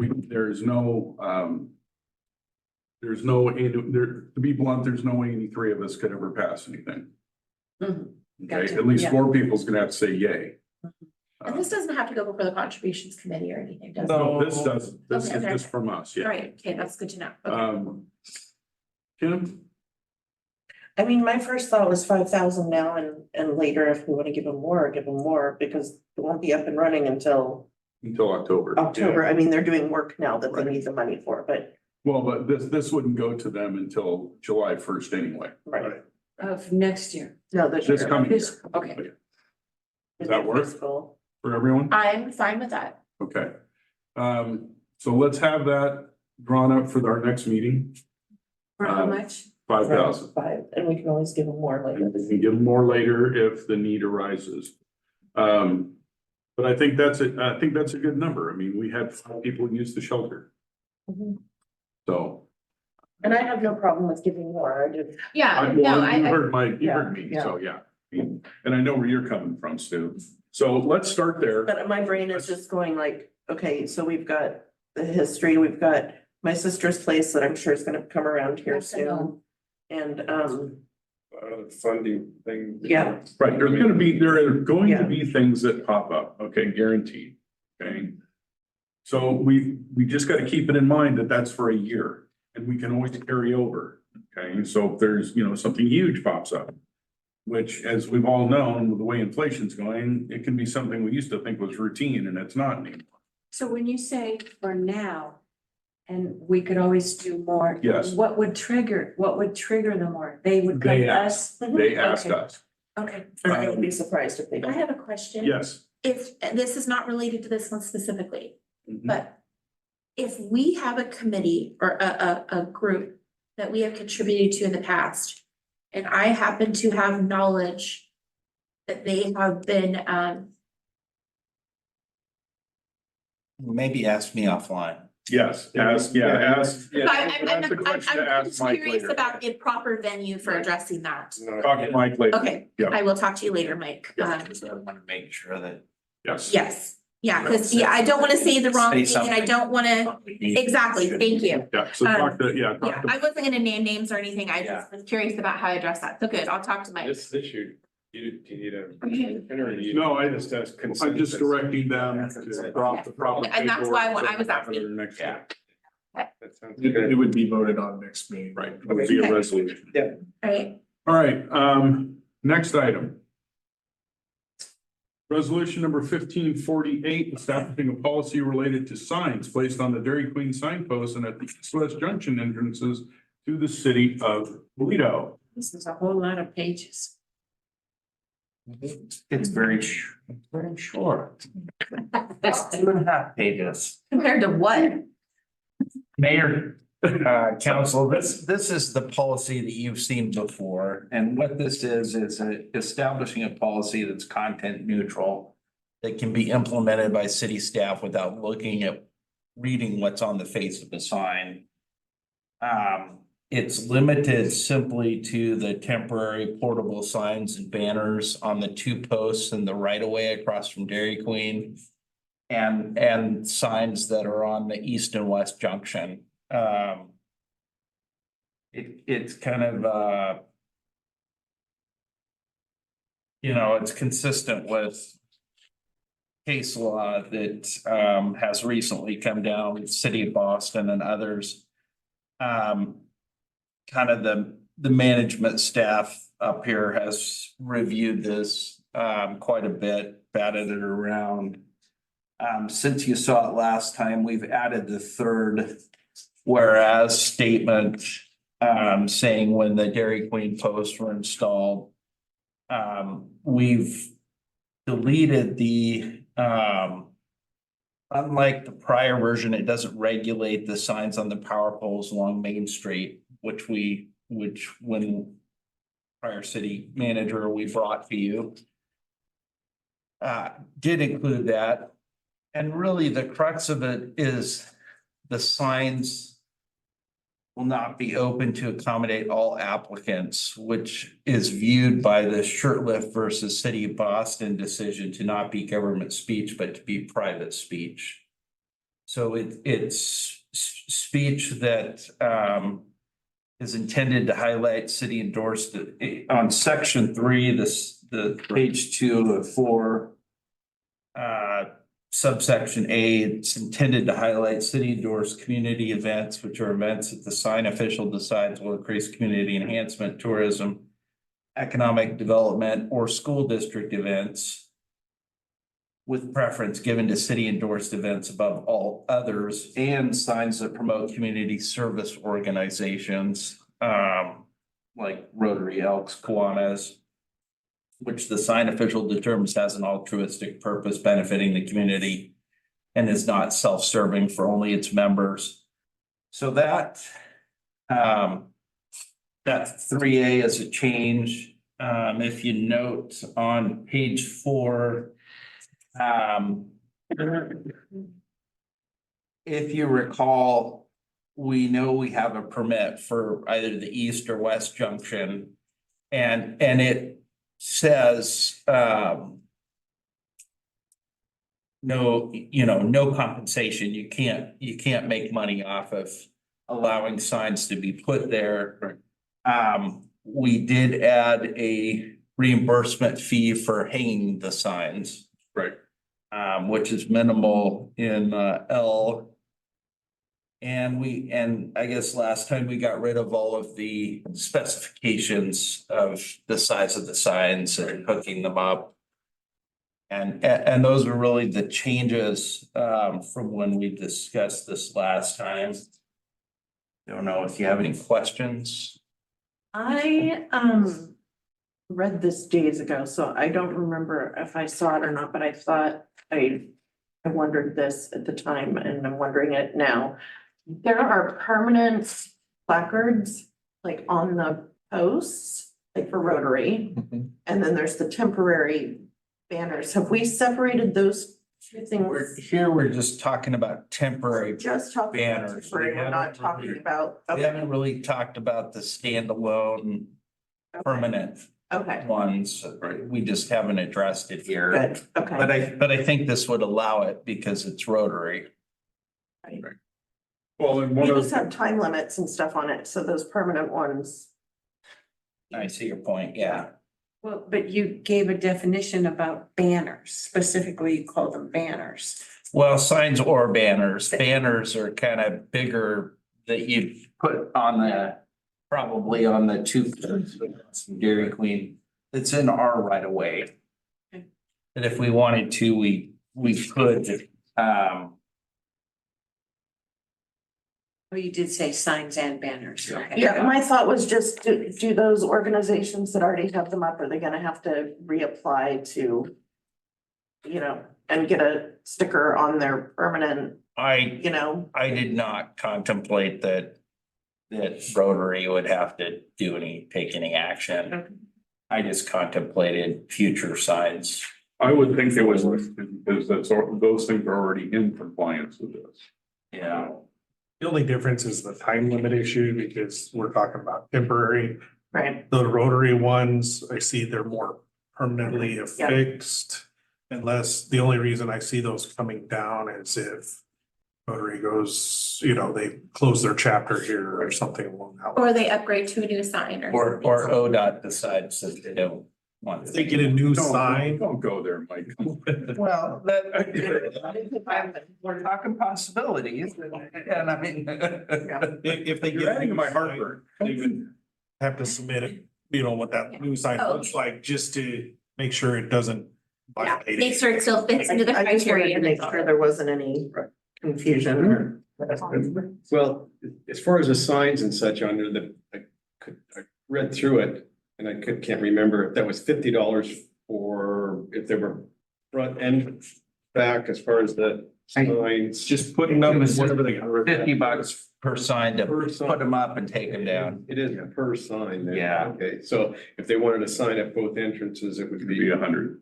okay. And on the signs, it also stated that there would be no advertising and such on there for commercial events. That's correct, and that is a requirement of the ODOT permits for the east and west junction. Okay, so like if the Summerfest put up the sign and it said, oh, sponsored by Pepsi or something, they That's- could not. That's put that. allowable. And actually, it does say that for Community event. Yeah. drink Coke is not permitted, Yeah. but Sponsored by Coke is. yeah, the wooden boat show As long as sponsored by Coke is. Same Right. of that, okay. Mike, Yeah. can you give me a little more? Industries wants to put up a big road Yeah. sale was sponsoring something, they could do Yeah. that. Yeah. So, Yeah, So no, on I page absolutely 4, thought about it. Yes, Sections K and L. So I guess it might be a little bit, and I suspect you're gonna clear this right up. Compensation, the city will not charge a fee for the placement and removal of signs on or near the Welcome to Toledo signs at the east and west junctions. Because temporary signs that are out than 60 days a year are no more than 12 square feet and not posted for compensation, may be exempt from being required to have a permit. But then it says in the next one, reimbursement fee for labor cost, although the city is not financially benefiting or receiving compensation for placement, the city will charge a reasonable fee to reimburse the city for its employees' labor costs. So it At sounds the like you're- Dairy Queen post sign location. Okay. And at the east. And at the east and So west. we have, Okay, so we're talking about two different things there, then right, that's so why. if we have to go do it for you, Yeah, we're gonna charge you. yeah, cause it's our public works and it's gonna take two guys. Okay, Yeah. I guess I didn't, I mean, I see K, it sounds like the city's putting up those signs.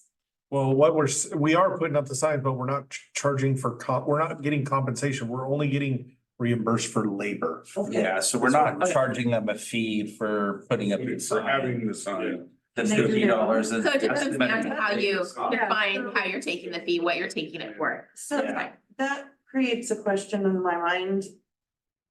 If they get hurt putting the sign up, are we liable? Who? If they were to put it up The themselves. city, Yeah, it's part of their job. They're gonna. No. fall under work. No, they're not able to set it up themselves. Okay. Then we need to make that clear. That is one thing we do need to. Yeah. They Yeah. can't put it up. So Okay. that needs to be clear in here somewhere. Yeah, cause it isn't. Understood. Yeah, cause that confused me. I thought it was in there that only city I think people it- could do. Where's it at, Mike? I think it is. We're. Public work is Installation. HII. I'm sorry, it's under I. That's removal. That's removal. Installation doesn't say that only the city. At that point, city public works can remove the signs, but okay, that's removal. Installation, I think the applicant. No, it's an installation. City manager will coordinate with public Yeah. department to place the signs. Okay, So. I just skimmed over that part. There it is. HII. It's in G, last section. Gotcha. And. Well, it doesn't actually say that they can't replace it themselves. It just, Well, but here's what it is does. whether it's clear, I think. No, it does say though, that although the start date begins the permit issued, the applicant understands that installation may take up to 1 week after the applicant has delivered the signs to City Hall. That's inferring we're gonna. Well, it infers it, but it doesn't actually say it. True. Well. You think? Well, I think we have some I know exactly what you're bigger thinking. individuals in the community that really need it spelled out for them. And sometimes I'm one of those. So I See how I can do this. real quick. I mean, I have to have a firm no on some things. Yeah, Understand. I like to, but I'm a big communicator, like. I just read a really interesting statistic that 18% of the population is operating below an 86 on the, whatever you call it. So they, 18% of the population basically has an intellectual disability for comprehension. So when you're dealing with people, you have to remember to keep things like at a third grade level. So everybody. I think it's more basic than that. I'm just one of these people that says, where does it say I can't do it? Right. So So. let me give you a possible out here. Okay, so in G, although the start date begins when the permit is issued, the applicant understands that signage can only be installed by city staff and that just was right there, and that installation may take up to 1 week after the applicant has delivered. I think that's clear.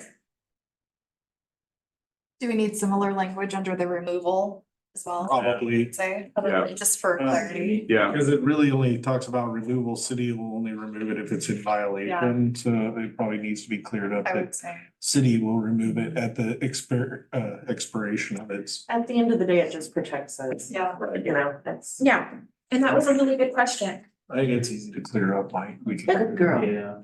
I am always looking for this. You know? Any other questions on this document? So. Think about how we modify the removal. Sign location. Does not have a permit issued, it can be removed in violation of the policy.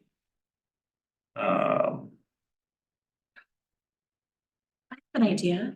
What if we just created another subsection here somewhere that says installation and removal of signs will only be done by, is only allowed by City of Toledo staff? I mean, make it as clear as a bell. And then it'll be. Press dumb quotes on the back. It'll be removed after the event or at the end of its. Well, that's pretty kind of clear that you need. Isn't it on the permit? Yeah, that's what I mean. It's Yeah. on the permit, Yeah. so Yeah, the link, at the end of the permit date. yeah. Yeah.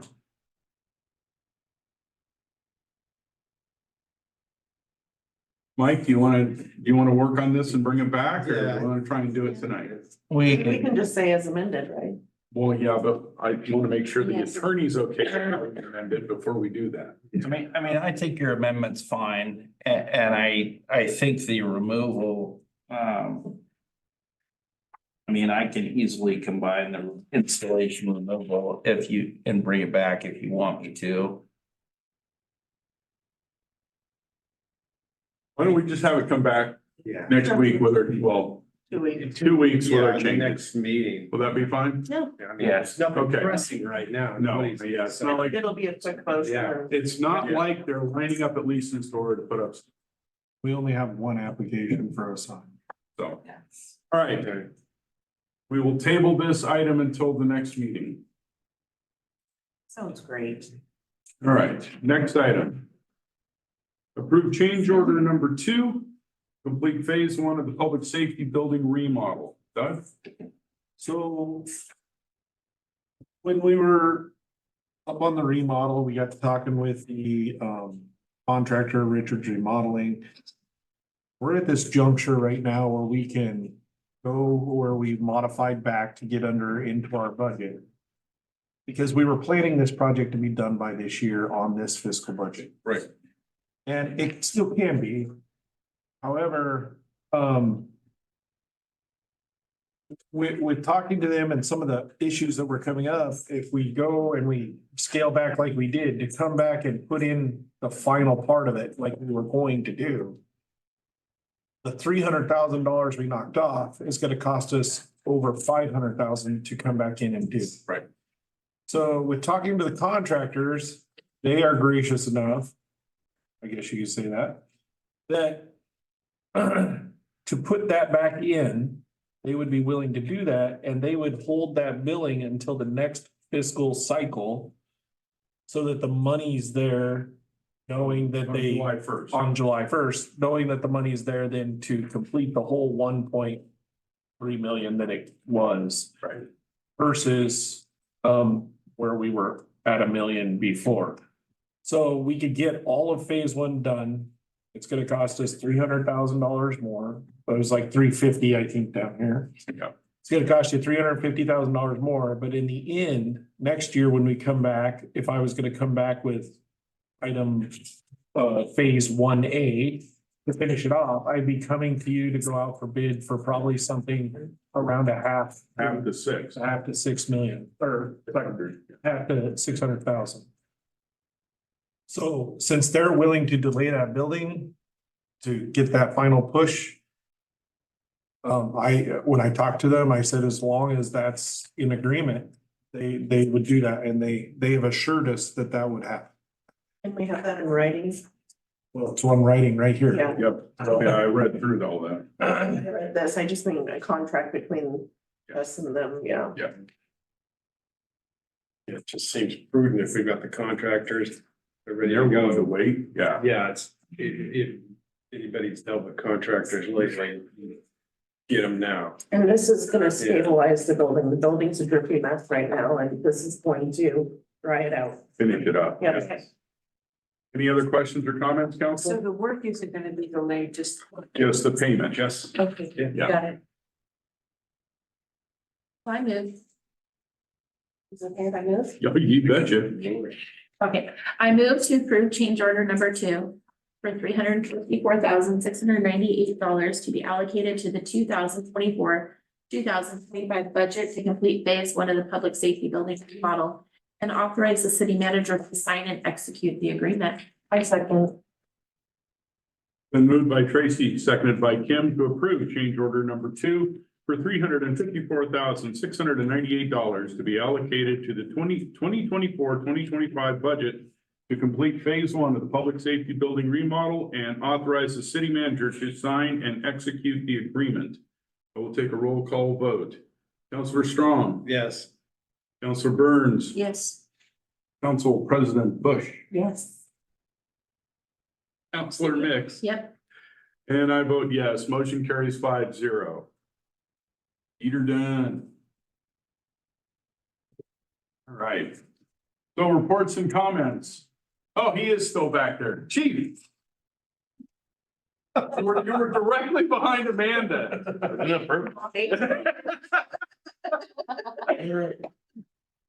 So, I don't know if you guys heard on Facebook or not, but we're having some technical difficulties with our phone lines at dispatch.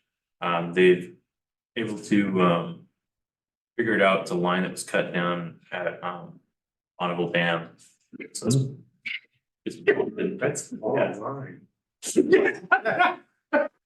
How? So who held the cans at either end? Oh, that's crazy. That's what our vendor's saying, so I don't know. As long as they can fix it, I mean. So, and then also we're getting new carpet, laid in today, probably till the end of the week. So that'll be nice.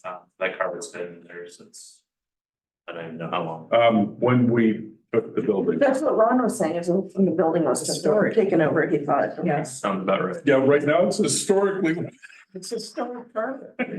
I still remember there was a carpet store. I think we could sell it like, Okay, so the carpet store. It's like selling bricks. Where it was where the skate park is. Well, Yeah, that was the carpet store. Uh-huh. Toledo got a carpet store. Years ago. Yes, we had a carpet store. So I know there was a gas station where the police station is, but I swore there was a carpet store frontage right there. Okay. There was a flooring store where the parking lot is. Okay, that's what I'm thinking of. Okay, but the carpet store and the carpet warehouse was back We had where, a floor and a carpet. oh man, we were, We were hopping. We were hopping. there used to be 3 grocery stores in this town. I And know. grocery stores, not 7-Eleven, it's grocery stores. There was. Yeah, We had a JCPenney. yeah, We had on Main J.C. Street. Penney on Main Street. and- We had our own, we had a movie Yes. theater, we Yep. had we had a hardware store on Main Street, we We had, had a roller rink. Yes. God, are you kidding me? I would break my neck on a roller rink. Oh, yeah. have you watched kids these days? They break their necks. Sorry. So anything else, Mike? That's it. Well, I want to tip my hat to you and to Daylin. Great choice.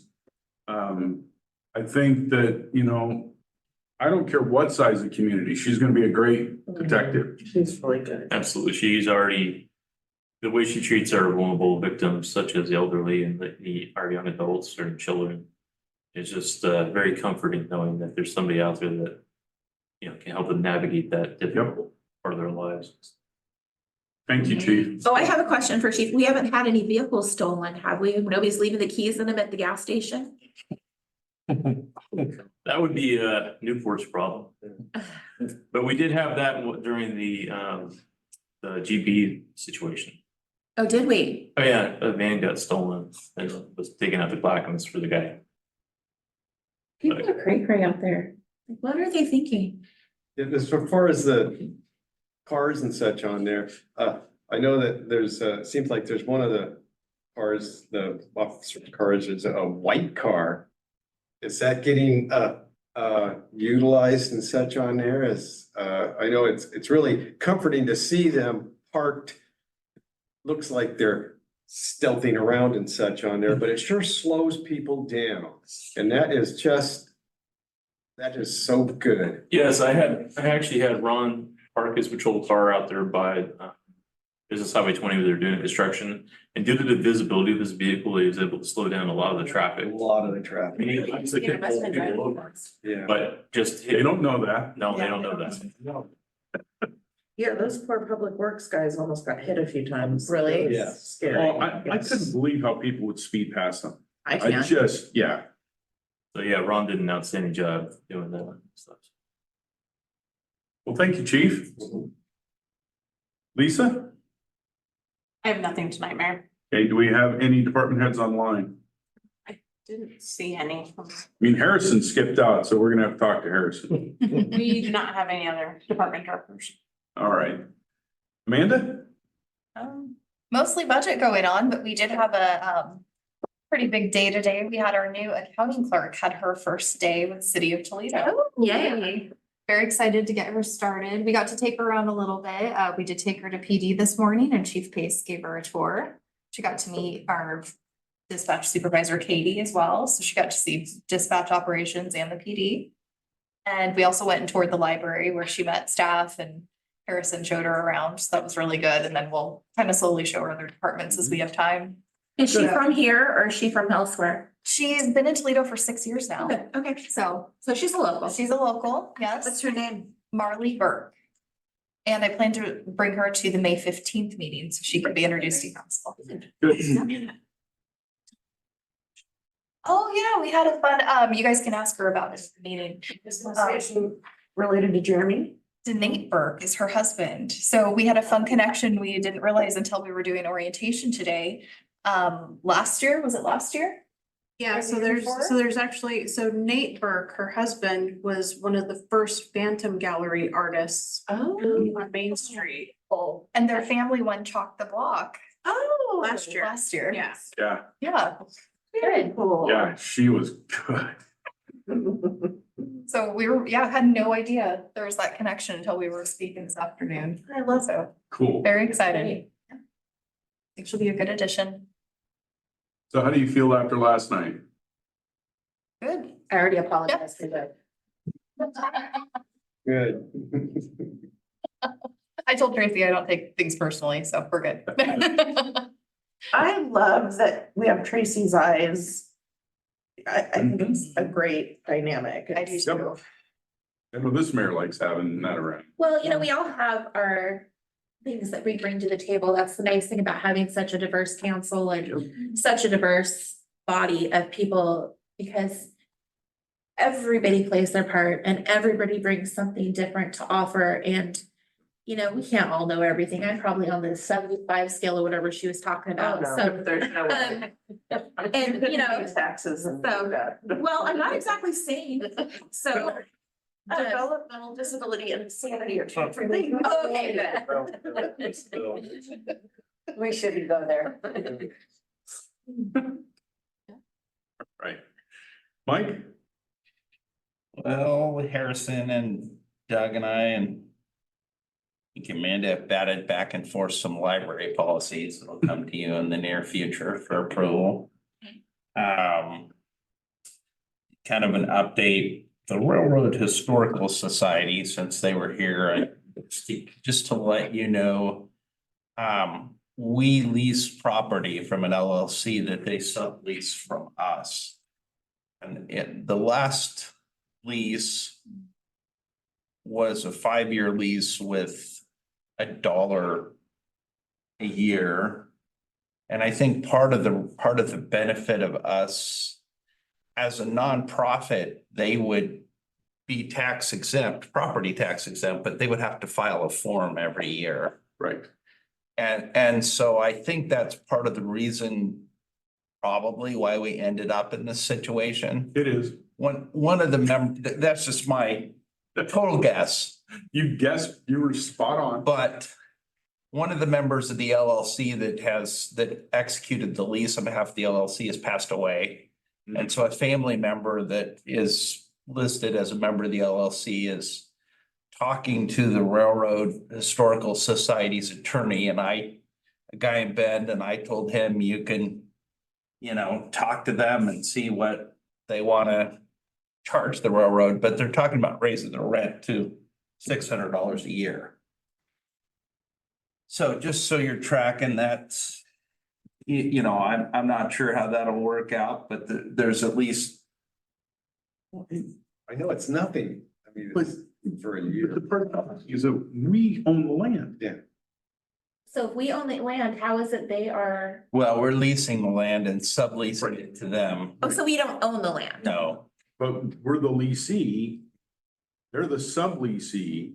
So how are they going around us? well, they're not. Right now it's $1. And so once their attorney gets back to me, I will have the option to pass the $600 down to the subleasee or have the city pay it. Oh, so right now, Oh, the okay. conversation is between the city and the Correct. attorney, not the railroad and their attorney. It's the railroad's attorney and the owner right now. And he's. And he's keeping me in the loop. Okay. That doesn't really seem appropriate. It seems like it should be our attorney and the owner if we're the ones leasing it. But as long as he's keeping you in loop and it doesn't bother you, I guess it doesn't bother us. Less work for you in a way. Stay on top of it, Mike. Yeah, I will. So I think can it's- it be negotiated? Huh? Can it be negotiated? Yeah, that's We're what they're, giving you a buck now and, that's what they're trying to do is, okay, so it isn't like Yeah, a that's dead what I deal and this is. no, it's not a dead deal. They're still talking about it. I wonder if they're just trying to find a way to cover some of the property tax expense or something. Well, see, there is no property tax expense because we're leasing it. So we're giving them a property tax exemption by us leasing it. Exactly. Okay. That's why I'm like, 600, what, does he just wanna make a buck? Just off of being there? And it's not him, it's his kid, because he, Well, you know what I'm saying, I don't care who it is. $600 a year. or his sister or something. Odd amount. I think I know who we're talking about. Yeah, it's. I can't say anything. Okay, moving along, anything else, Mike? So, May 15th, I have I do know, we did find when we came to the council before, the SDC statutes don't allow you to waive SDCs. But I think as part of all of the new low-income housing statutes that passed, Yes. there is the ability for the council to waive or reduce SDCs for low-income housing. So SDC system development charges kind of are intended to cover the whole system, right? And the legislature is given that the low-income housing, if you so choose, a break. So rather than paying the $95,000 for BlackBerry's SDCs as the council intended, when I came to the council with that, I said, you don't have another option. Right. It's got to be paid because at the time you didn't. Right. Now you do. So I guess with your general, head nod, I'll go back and rewrite that. I'll reach out to Northwest Coastal Housing's attorney and redo that SDC agreement. Do they need to do a formal request to have it waived, or do we just change the agreement? What do you? SDC. System development charge. So the way water and wastewater work and roads, okay, is so when you build something new, you pay to make sure the system, okay, so our entire system, all of our water, wastewater, right, keeps up. Okay, so we're adding to it, so you need to pay for your share of keeping up. So if you put in, 30 apartments, you've got to be able to put in the amount that's going to cover what it's going to take for the system to keep up. And so it's why normally you can't waive them, because it's how cities, municipalities make sure that they have the money to do the needed improvements to the system.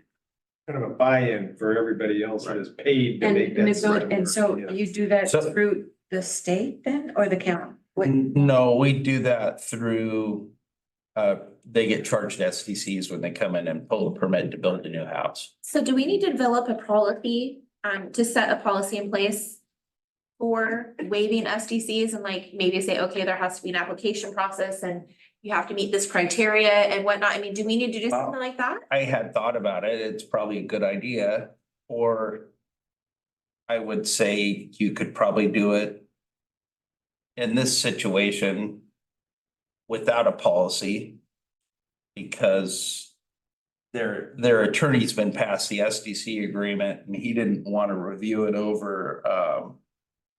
He wanted to do something with his family over spring break, and I said, well, get back to me after that. It's still pending. It just seems like if state law has changed and this is something we couldn't do before, now we can do it. Well, We it's- need some sort of, Well, and a Guidance couple other to it. things changed also. Yeah. State law, and so, so for example, one of the other things that changed is it's created a bank at the state level. So that, let's say a developer, a developer comes in and they're doing, say, 15 apartments, okay? We can get the SDC money from that state bank and they pay the state bank back. But the state bank doesn't require it, so we require it up front. That's how cities do it. Okay, that's state law, right? Unless your city decides they're really flush and they don't have to. Well, that's not true for about 220 out of 241 of us. So the state's created a bank to where those SDCs, the city can get them directly. The developer can then pay them back as soon as they have certificate of occupancy, which is a lot easier to get a loan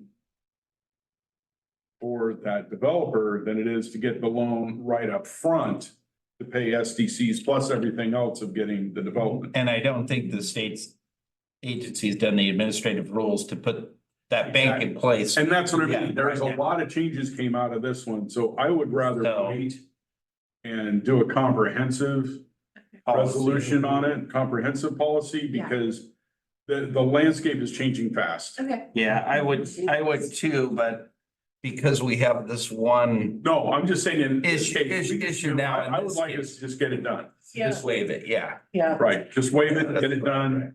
Or partially waive it, whatever the council chooses to do. So bring that back to us, please. So if they partially waive it, then Then we pay the partial. we pay that partial. Right. No, I think.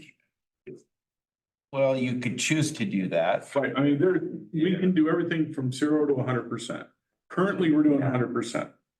Because of the new state law, we can choose to do You 0. you could waive 50% of the SDCs so- and, It's up to us. and. What's the point of waiving it? But we wouldn't have to pay it is the big thing, because under just the SDC statutes, there's still no way to waive it. Right. It's just under, over here, some low income housing statutes that say, Right. regardless of what those say, you can waive partially or fully. So we can waive it from them, but we still have to pay it to the state? Is that- No, No, we don't pay the money to the state. No. Yeah, that's what I thought. That's us. Could we also then extend the time that they have to maintain it as low income housing?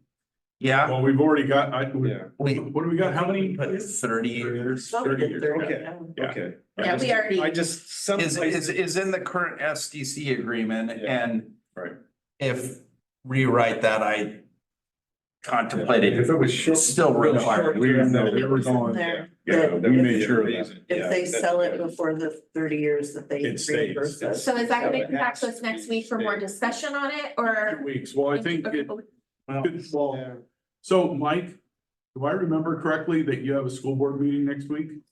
I have Not next week, but next meeting? I have a second school board budget committee meeting at 5 o'clock on the 15th. At 5 o'clock, okay. So I'm trying to Yeah. figure out my scheduling conflicts. Well, it's still not, this is still not something that has to be taken up right away. I was just gonna ask that. So why don't we push that to the 1st of June? Yes, sir. I was just gonna say, myself and Amanda had a discussion about this afternoon. We actually think it will be better and less confusing also with the budget committee, that we just wait till after the new budget is passed to waive that fee Okay, and put it into the new budget. all right. That, however it works best.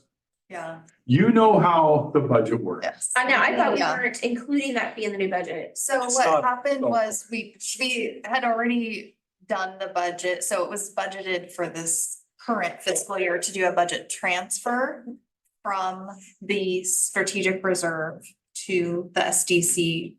And did that transfer The happen? transfer has already happened earlier this fiscal year, only on the general ledger. Now, we have not officially assessed and paid, the fees for BlackBerry, so it's only a transfer between in the Journal entry, not an actual action. Exactly, so Yes. no action has taken place, so we can still waive those fees, but right now, if we do if we move it back right now in the middle of budget committee, it'll kind of cause more of a mess, so it'd be cleaner to just wait to the new budget and then we'll transfer it back. Okay, We don't want messes. I'm glad you know all that, Chris. So, that's it, Mike? Yeah. Okay. Doug?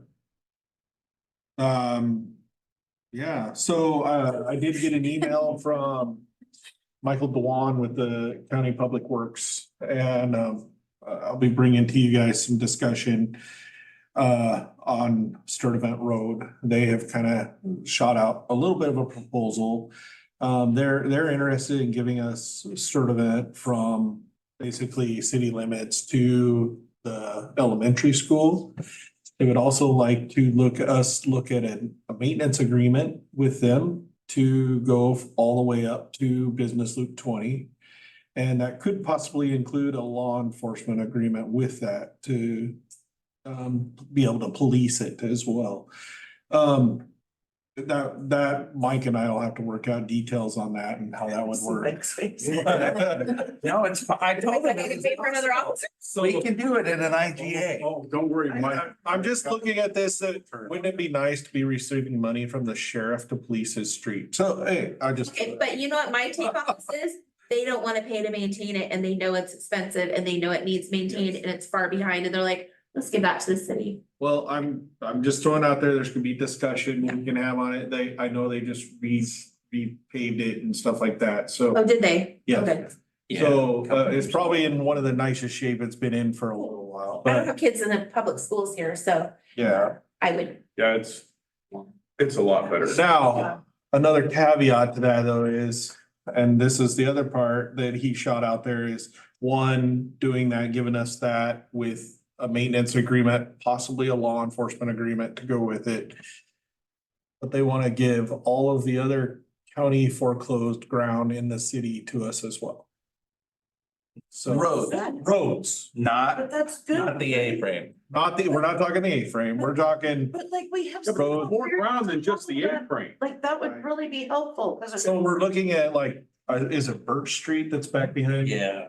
Birch Street, there's a little corner up off Skyline, there's a corner right across. All over. The 2 feet behind the police department. I think it's 5 feet that the fence is in. It's- what's for- I mean, they want, one Meadow Lane, Yeah. there's another road out here off Sturtevant, I can't remember what. Yeah, we got little That chunks means stuff up. everywhere in town. Another. Northeast Wagon Road. So, that one wasn't included. Of course not.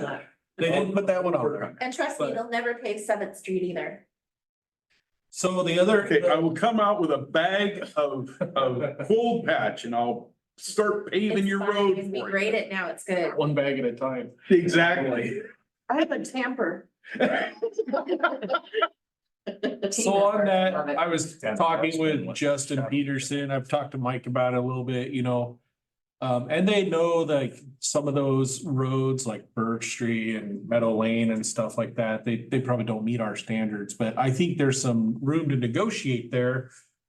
To, especially on those that are especially gravel roads and things like that, to get them to our, maybe they won't get them, but give us the money to make that happen. There you go.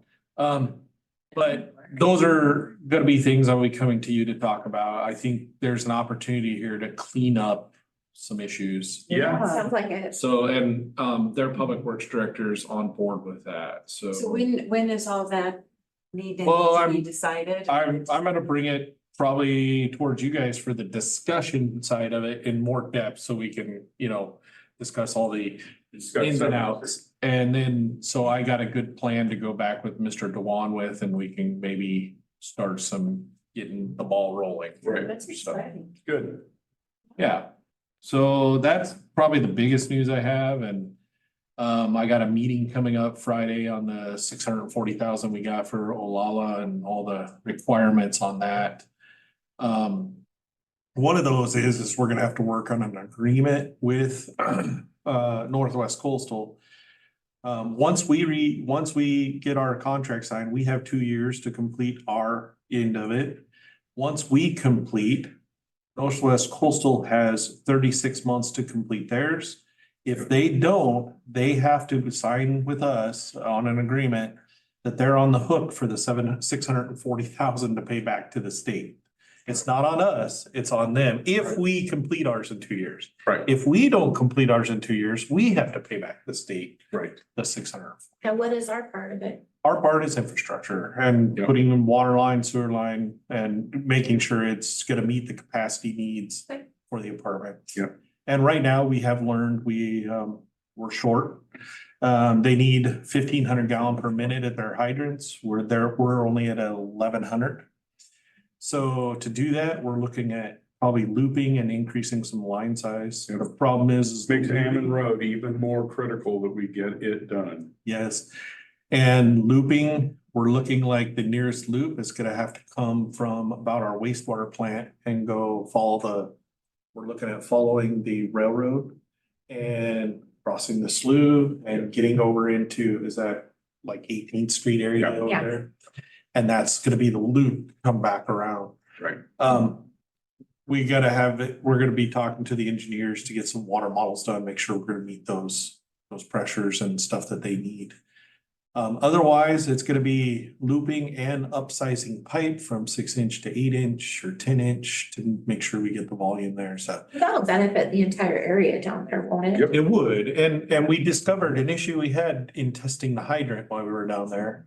That when we turned that hydrant on and tested it, about 3 city blocks of water people lost and were blowing air, so. Oh. And in fact, it was sucking air through there. That must have been the other day I saw somebody like, we don't have water. What's Yes. Yeah. Yes. Oh, Christ. So, and the problem is we have one 6-inch line coming off Ammon tank that's feeding from 10th Street all the way that way. And yeah, there's a lot of line that's looped within itself, but it's not looped from Graham tank or any of the Oh, others. there's no redundancy. Yes. So if that line goes out at 10th Street Bridge, just past Alder Way, is that it? So just past Alder at 10th Street, that is the last loop. Alder does loop back, but just past there, if we lose a 6-inch line, you have no water from there all the way out. So if we loop it for the hydrant, that'll be looped for the neighborhood too. Yes.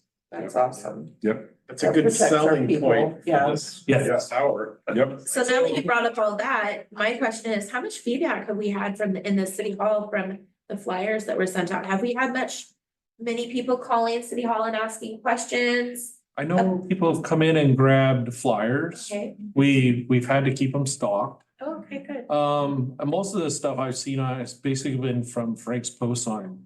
Yeah. Sounds like Frank is doing a great job. Yeah, Frank is a good promoter on Facebook for things. He doesn't have any problem. I, Informal, Absolutely. Calls. JC Market and Toledo Feed and Seed. People understand it. Yeah, yeah, we're not getting calls with questions. I think it's pretty well Yes, understood. and I think I'm glad that we, got that out there. I think that there's some other things that might be harder to sell, but I'm hoping that people understand and maybe with them having lost water, they'll understand even more. I don't like to speak for Frank when he's not here, but he told me that he hasn't had any pushback on it at all. I mean, it's all been positive. So I just wanted to say that's gonna be the only caveat to us getting the 640,000 is getting that agreement with Olala or Northwest Coastal, sorry. Yeah. That they're on the hook if they don't get done in 3 years. Well, I think that, I don't think that will be an issue. I don't think so, talking to him on our last meeting. Cause the last time I talked to Sheila, there's only, if we got this, they only needed, and when I say tiny, I mean, it was like less than $500,000 of funding left to cap off the whole thing. So it sounds like they have the vast majority of it to get it done now. So Good. And that's gonna provide how many more units for? 30 or 30. 33 more units. And we did, Sheila. yes, we did. And Sheila said, she thought, and originally when I met with her, I told her I thought it was 2 years and they thought they were gonna meet that, but I have found out since that it's 3 years. So that'll probably make her even more happy. Good. Good. So. Of course, ideally, we'd love it up and going tomorrow, but. And we covered the other end of it. Mike's got that covered on that 30-year that it's gotta be low income housing. For our funding on the 640K, it only has to be a minimum of 10. So we've got that covered. Good. So we've met all the conditions except for the one on. And right now that's contained in the 90-year lease or 99-year And lease. talking about housing, when is the veterans done? Cause that looks like it's getting really. It's getting close. close. Yeah. They're, Yeah, that's the SDC agreement that their attorney's reviewing that I'm gonna call him and. they're gonna be calling Right in, there. I think we owe to pave their driveway or something too. I think that was in the agreement or something, if I remember right. I'll have to go back and review, but I believe I heard something like that. That we have to pave their driveway, and I think that's coming. Well, I was glad to see that people are noticing. And they're reaching out and asking, what's this about? Who can get it? Yeah. And once we said veterans housing, there hasn't been any pushback that I saw. Well, you don't wanna be that person. Oh, come on. Yeah, Truly. thank you. And then lastly, coming up on May 15th, we will have a discussion on water and wastewater rates. Because by ordinance, if we're gonna do anything, we need to put that into effect at May 15th. Yep. I can tell you, as you guys learned in the budget meetings, they're tight. So we're scheming some things together to see what are some good ways to look at. The mayor gave some ideas as well. So we're kind of looking at some different options on what's gonna be, what's gonna help our revenue there to offset. And then we did discover a couple things why I think I told you at the meeting, we're still looking into it. Thank goodness Cindy was on top of Yeah. that. So Well, neither of us were here at the time, so. yeah, we had a large industrial customer that fixed a leak to the tune of $50,000 a month. Oh, wow. And so their bill went from $50,000 a month down to $12,000 a month. And now you factor that over a 2-year period that they had that leak. And the way that And then the- customer size is billed, their sewer Yes. charges follow their consumption. So- It's not a winter average. Yeah, sewer went from 40 down to 10, so a month. And that makes a big difference that you saw over the last 2 years. So you got almost $1 million in water and sewer bills there that have been, great conversation.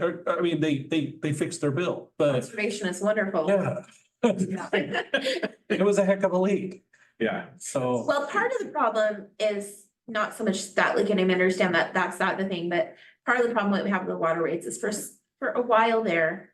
Yeah.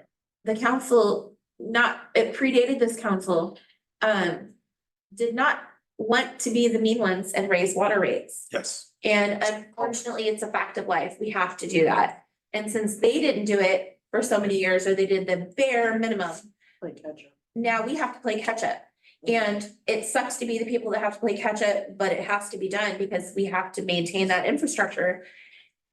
And yet we know why we have to play catch up. And so, I get it. I'm always the one who says, I don't want to raise rates. And I don't like to tell people that they have to pay more. I always think of people that are living on a fixed income. And I know how much a gallon of milk costs nowadays and such, but at the same time, if we can't provide them water and sewer because we're not keeping up with things, we're doing everybody a disservice too, so. And I can tell you, was at my manager's meeting and this conversation came up and, Lincoln City's looking at anywhere from 6 to 9% on water sewer.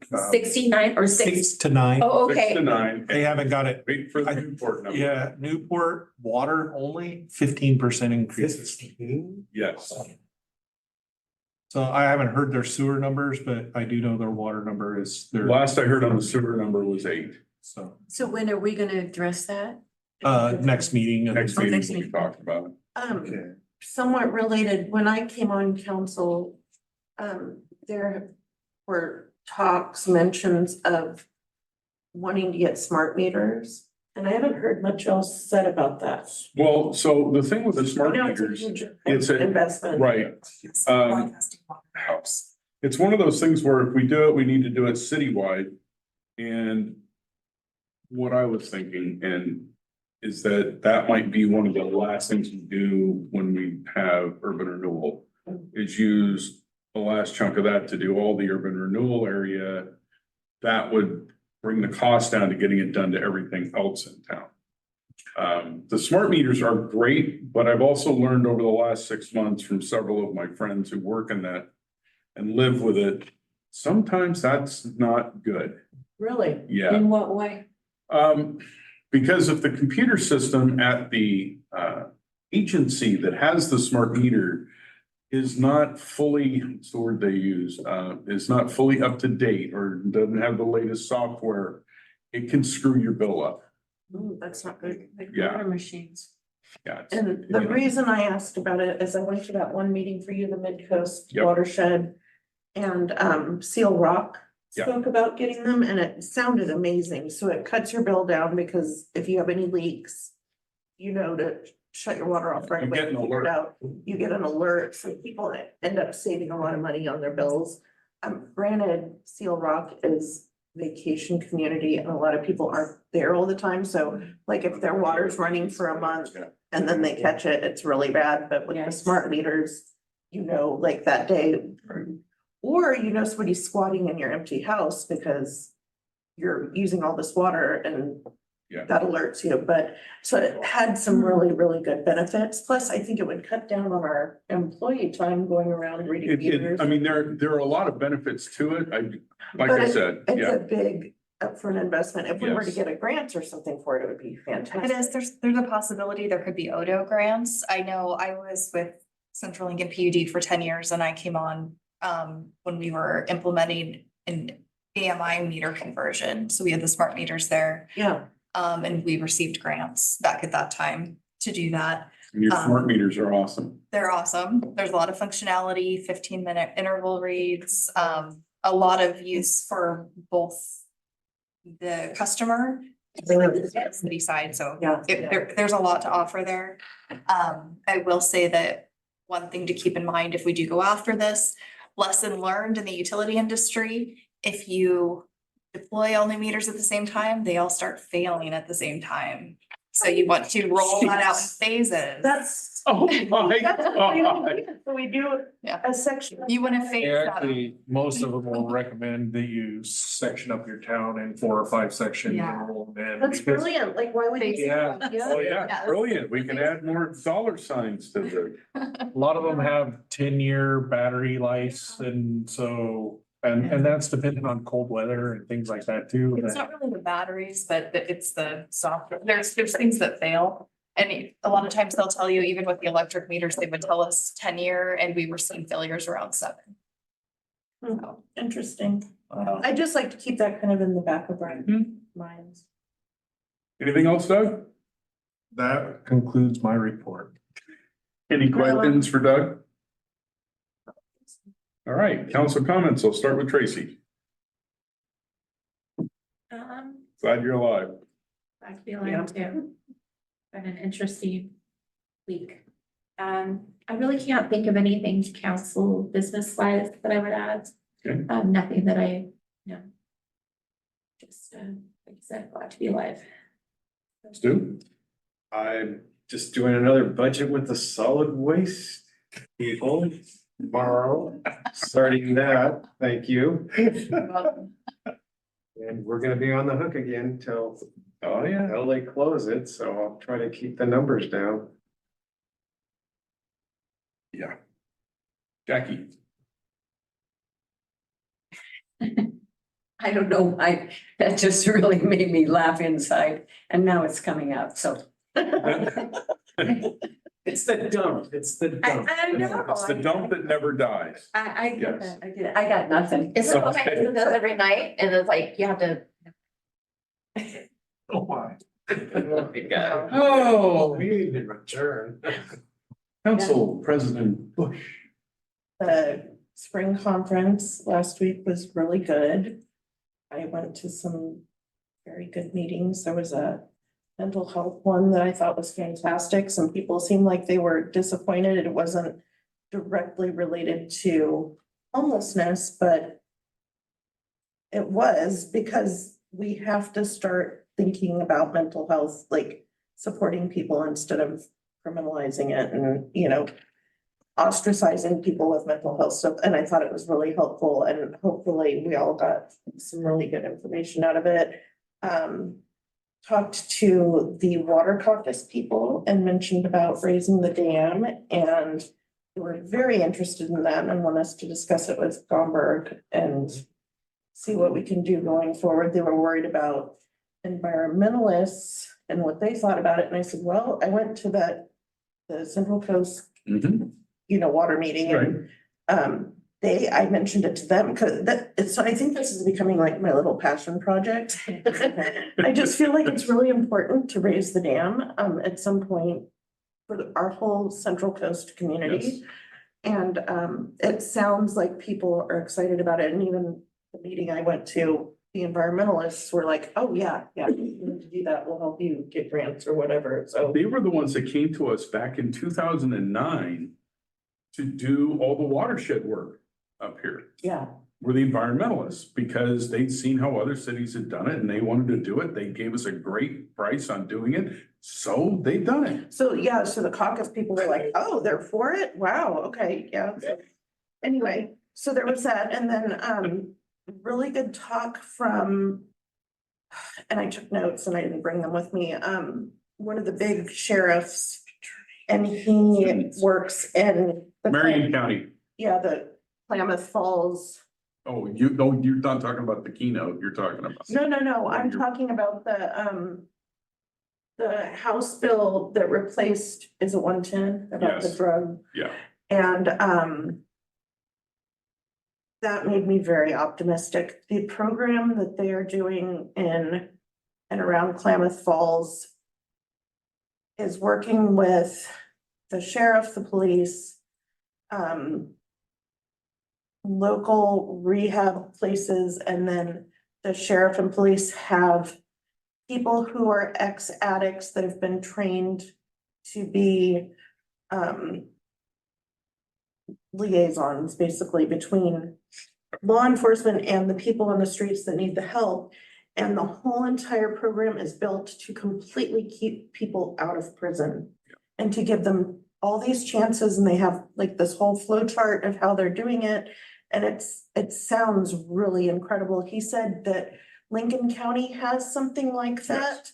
And one other county in Oregon has something like it. He said what's different about the one they have is it's actually being run by the sheriff's department, and in Lincoln County, I think it's being run by the health people and he said to have everybody trust each other, it's working better when it's coming from the sheriff's department because there's better communication, because they're the boots on the ground, I think, meeting the people first. Yep. But it all sounded really good, so I'm optimistic.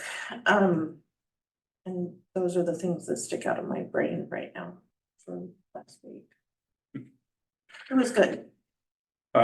So for me, while we were in charter review and how to review your charter and things to look for, what are things that snag a lot of cities. We were told that we had to stop laughing by their group who was in the mental health workshop. And we just joked that, well, they're in the mental health workshop because they work with us. So we made sure that they knew that. And the charter came back really well. I had a couple pages of notes, already started using them in our meetings for things to look for. Couple other meetings that I was in, especially having to do with homelessness. As far as funding goes, we're gonna have to start. We're gonna have to start building more coalitions is the best way I can put it. Individual cities going after funds is not working. We need to do like the 4130 group did with the that we got our 640 out of for infrastructure. We're gonna have to band together. Because apparently that's the only way certain people notice that there's a need outside of other areas. Made a lot of good connections while I was down there, as far as trying to move the needle on just what we talked about tonight. right? That not everybody in the state is dealing with the same demographics. Not everybody in the state is dealing with the same situations. Not everybody in the state, we don't all look like Portland. And we've got to get people to start realizing that our people matter and that, you know, to us, they matter a heck of a lot more. And we're trying to do what we can. So coming up, so Monday, I'm traveling to Portland for the bill signing for our $640,000. I will be there representing the city of Toledo. And then next Wednesday is the Coastal Caucus Economic Summit. They're holding that up at Chinook Winds. That and the Coastal Caucus is all of the legislators that represent any part of the coast. And they put together this summit every year. We got 11 hours worth of programming that day that we'll be going through. As I mentioned earlier, I've been elected to serve as co-chair of the Lincoln County Housing Advisory Board. So we're moving ahead with that. Doug and I were in a meeting, it'd be now a couple weeks ago now, where all of the 4123 pilot projects met and got a lot of good things out of it. You know, I was looking at Polk County. Polk County and Tillamook County, for being rural counties, have done a really good job of actually getting stuff going. They had some things that we don't have, but there are things that are not insurmountable. We just got to get on the ball and get them done. The homeless student numbers were quite shocking to me. I mean, I'll be honest, I made an assumption that that was going to be kind of the way it is across the state, and boy, was I wrong. So I'm even more PO'd about it, and we'll just put it that way. But we have a lot of people that want to help. I can tell you that the League of Oregon Cities, where we are still, that is still hot on their butt on their issues. And for the OMA, let's just say that there's going to be a change in tenor come next legislative session if some of this stuff doesn't get more traction. And I'll just leave it at that because I don't want to go much farther down that path. But I can tell you this, that every time I go to these LOC meetings and I listen to folks from other cities and I listen to other mayors and officials and state officials, it makes me more and more proud that I live here and that I get to represent y'all, because we get stuff. Number one, we get crap done. Okay, we're not a city that sits around and wrings our hands. We go out and we get it done. Secondly, we got a pretty doggone diverse council. Okay, when you look at a lot wall, we got councils that can't even talk to one another in the same room. Okay, I was on the road 2 days that same week that Doug and I went to Salem for that meeting. I was on the road 2 days out helping people understand how to talk to one another. Okay. Yeah. I am so proud to live here, because even though we don't all come from the same space, even though we all don't agree on everything, we make sausage. And that's how American politics is supposed to work. We're supposed to make sausage. You know, e pluribus unum. It's because it's not about us, and we know that. Exactly. You know how hard that is in most places? I mean, that's what I'm getting at. You guys make me so proud to be here and to represent y'all, because you do the job. And I appreciate you. I do. I really appreciate all of you, all the staff. I mean, everybody from public works to fire department to everybody. You look at how this town functions. We can be a model. I really believe that. You know, if people want to see how things should work, they ought to come and watch us, because we do a pretty doggone good job. And so just wanted y'all to know that I came back again going, wow, I live in a great place. I love it here. So, I really do. well, it's not even 8:30 yet, so let's get the heck out of here. We're adjourned. Thank you, guys. I have to say, working down there, problem